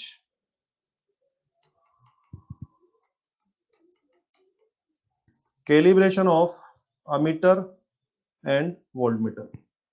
आइए, फिफ्थ एंड लास्ट एप्लीकेशन ले रहे हैं, बस 5 मिनट और सुन लीजिए बस, फिर क्लास खत्म करेंगे। यस, ध्यान दें प्लीज। कैलिब्रेशन का मतलब क्या होता है बच्चों? जो अमीटर और वोल्टमीटर होते हैं, वो क्या करते हैं, थोड़ा थोड़ा सा एरर शो करते हैं, मतलब उनमें थोड़ी थोड़ी सी एरर होती है। एरर होती है इसका मतलब क्या हो गया? प्योर मेजर कर रहे हैं कि इम्प्योर मेजर कर रहे हैं? इम्प्योर मेजर कर रहे हैं, दोनों में थोड़ी थोड़ी एरर है। तो किसी मशीन में एरर पता करना, दैट कार्यक्रम इज कॉल्ड कैलिब्रेशन। यानी कैलिब्रेशन का मतलब क्या हो गया? To find error. यानी इस टॉपिक का मतलब, इसका इस एप्लीकेशन मतलब क्या हो गया? अमीटर में कितनी एरर है पता करिए, या वोल्ट मीटर में कितनी एरर है, ये तो हम पता है ना वोल्ट मीटर गलत पड़ता है, तो वोल्ट मीटर में या अमीटर में कितनी एरर है ये पता करना, उसको क्या बोलते हैं? कैलिब्रेशन करना। तो ये काम भी हम किसकी मदद से कर सकते हैं? ये काम भी हम अमीटर सॉरी पोटेंशियोमीटर की मदद से कर सकते हैं। और कैसे कर सकते हैं जरा सोच के देखिए, जरा सोचिए। जैसे आपने मुझे वोल्ट मीटर दिया, जैसे मान लीजिए कोई वोल्ट मीटर है, ध्यान दें सब लोग। जैसे मानिए वोल्ट मीटर है, आपने मेरे को बोला कि भाई ये सही पड़ता है क्या, तो मैं क्या बोलूंगा? नहीं नहीं, थोड़ी सी एरर होती है इसमें। तो आपने काम बोल दिया कि अच्छा इसमें एरर है, तो बता कितनी एरर है। क्या बोला आपने? कि बताओ इसमें कितनी एरर है। तो बताइए इसका तरीका क्या होना चाहिए। प्लान सुन लीजिए। एक अननोन वोल्टेज को क्या करते हैं, एक बार तो इस वोल्ट मीटर से मेजर कर लेंगे, और एक बार उसी अननोन वोल्टेज को पोटेंशियोमीटर से मेजर कर लेंगे। ये वोल्ट मीटर अपनी आदत के अनुसार थोड़ा गलत नाप देगा, और पोटेंशियोमीटर अपनी आदत के अनुसार प्योर नाप देगा। तो आप समझ लीजिए, उस अननोन वोल्टेज की इम्प्योर वैल्यू भी मेरे पास है बाय वोल्ट मीटर, और प्योर वैल्यू भी मेरे पास है बाय पोटेंशियोमीटर। तो बोलिए क्या डिफरेंस करके मैं एरर खेल जाऊंगा? यस। और एरर में भी ध्यान रखना आप लोग, एरर में भी 3 तरह के शब्द रहेंगे। एरर, एरर में भी लफड़ा ये पड़ता है कि करना क्या है, प्योर माइनस इम्प्योर करना है कि इम्प्योर माइनस प्योर करना है, इसमें बहुत लफड़ा पड़ता है।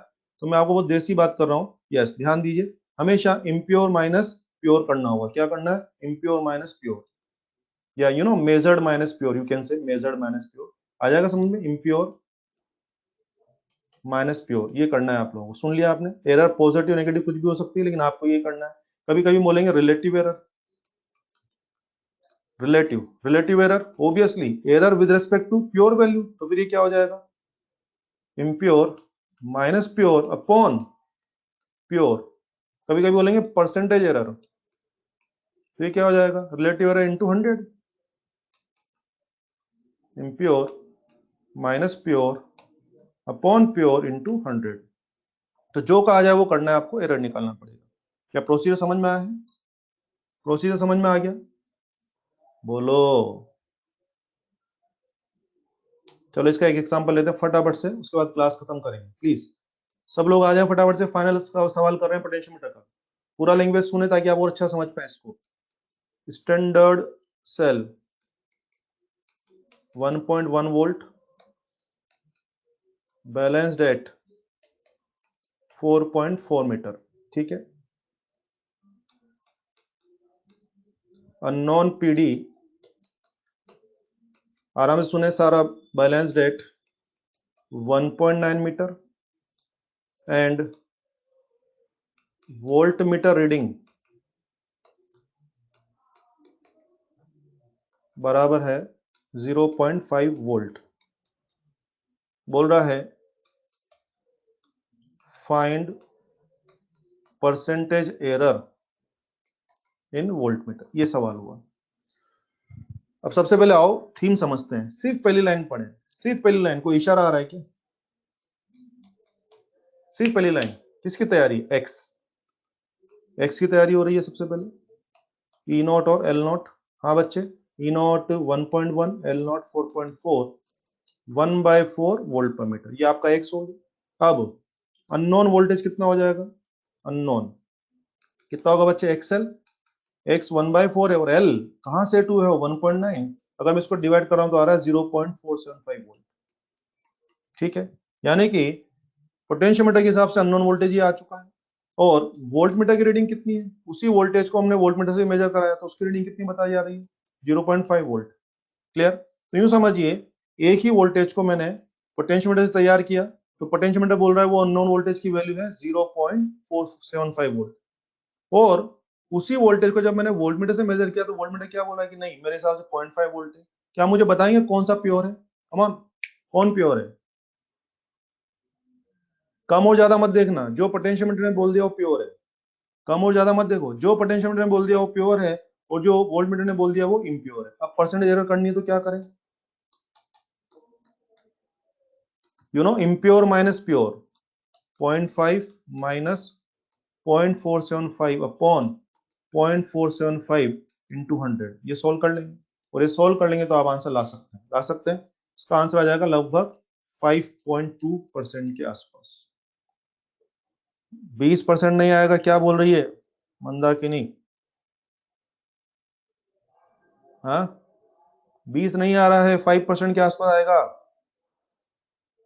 कुछ इज्जत रखो भाई मेरी, इतना सारा बोला यार। आया किसी का? आया? आया 5.2% के आसपास। रिंकी 6.4 नहीं आ रहा बेटे, 5.2 आएगा। चेक करो बे, मंदाकिनी चेक करके बताओ कितना आ रहा है। जल्दी बोलो, मैं गलत लिखने वाला हूं।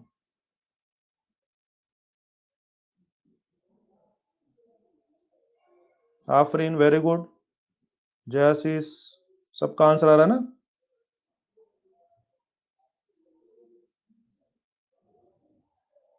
ये सूरज, ये बार बार तो ये है ना फोटो मत डाला कर बे।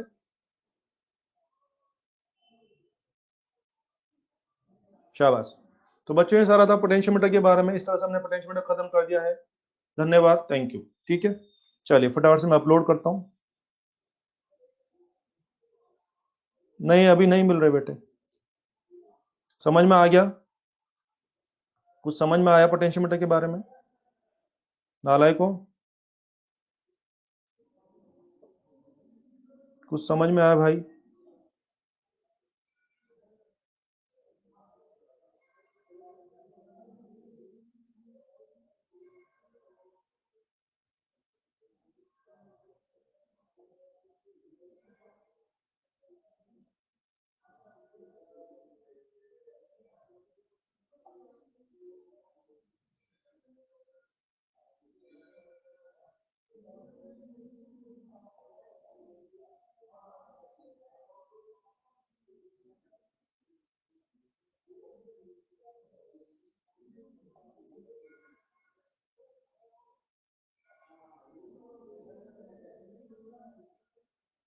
कितनी तारीख है आज? 25, 26, 25, 26।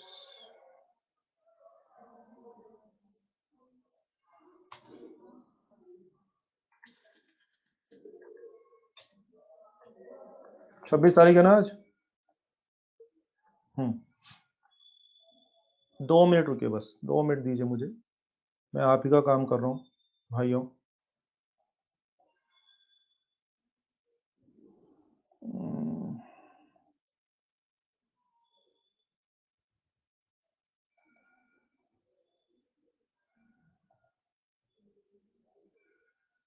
दो मिनट दीजिए प्लीज।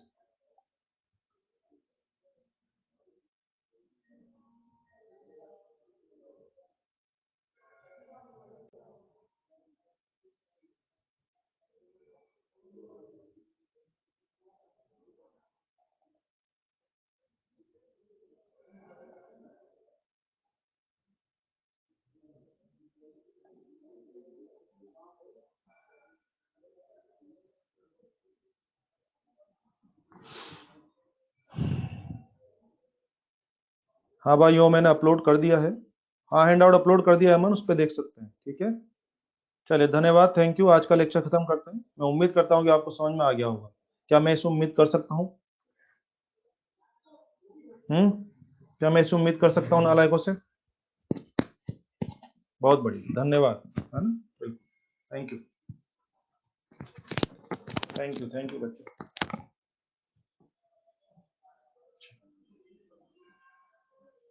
जया क्या नहीं आया सब बेटे?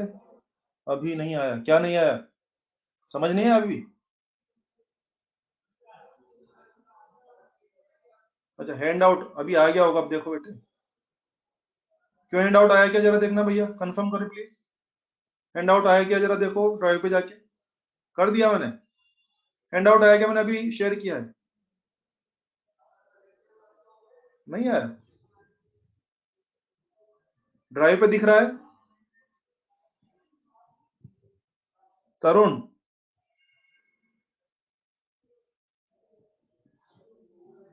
नहीं दिख रहा है क्या?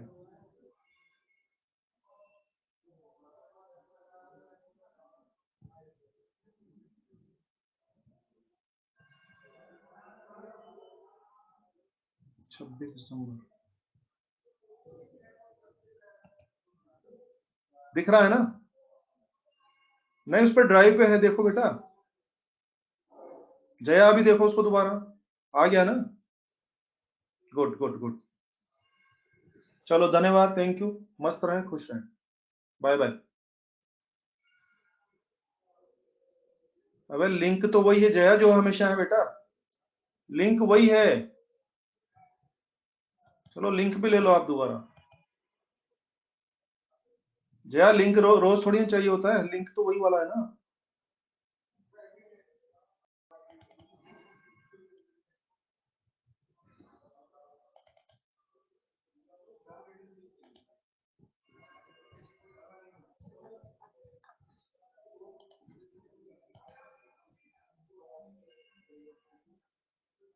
लिंक दे रहा हूं मैं, ये लो लिंक लो। लिंक आ गया है अब। चलिए धन्यवाद, थैंक यू।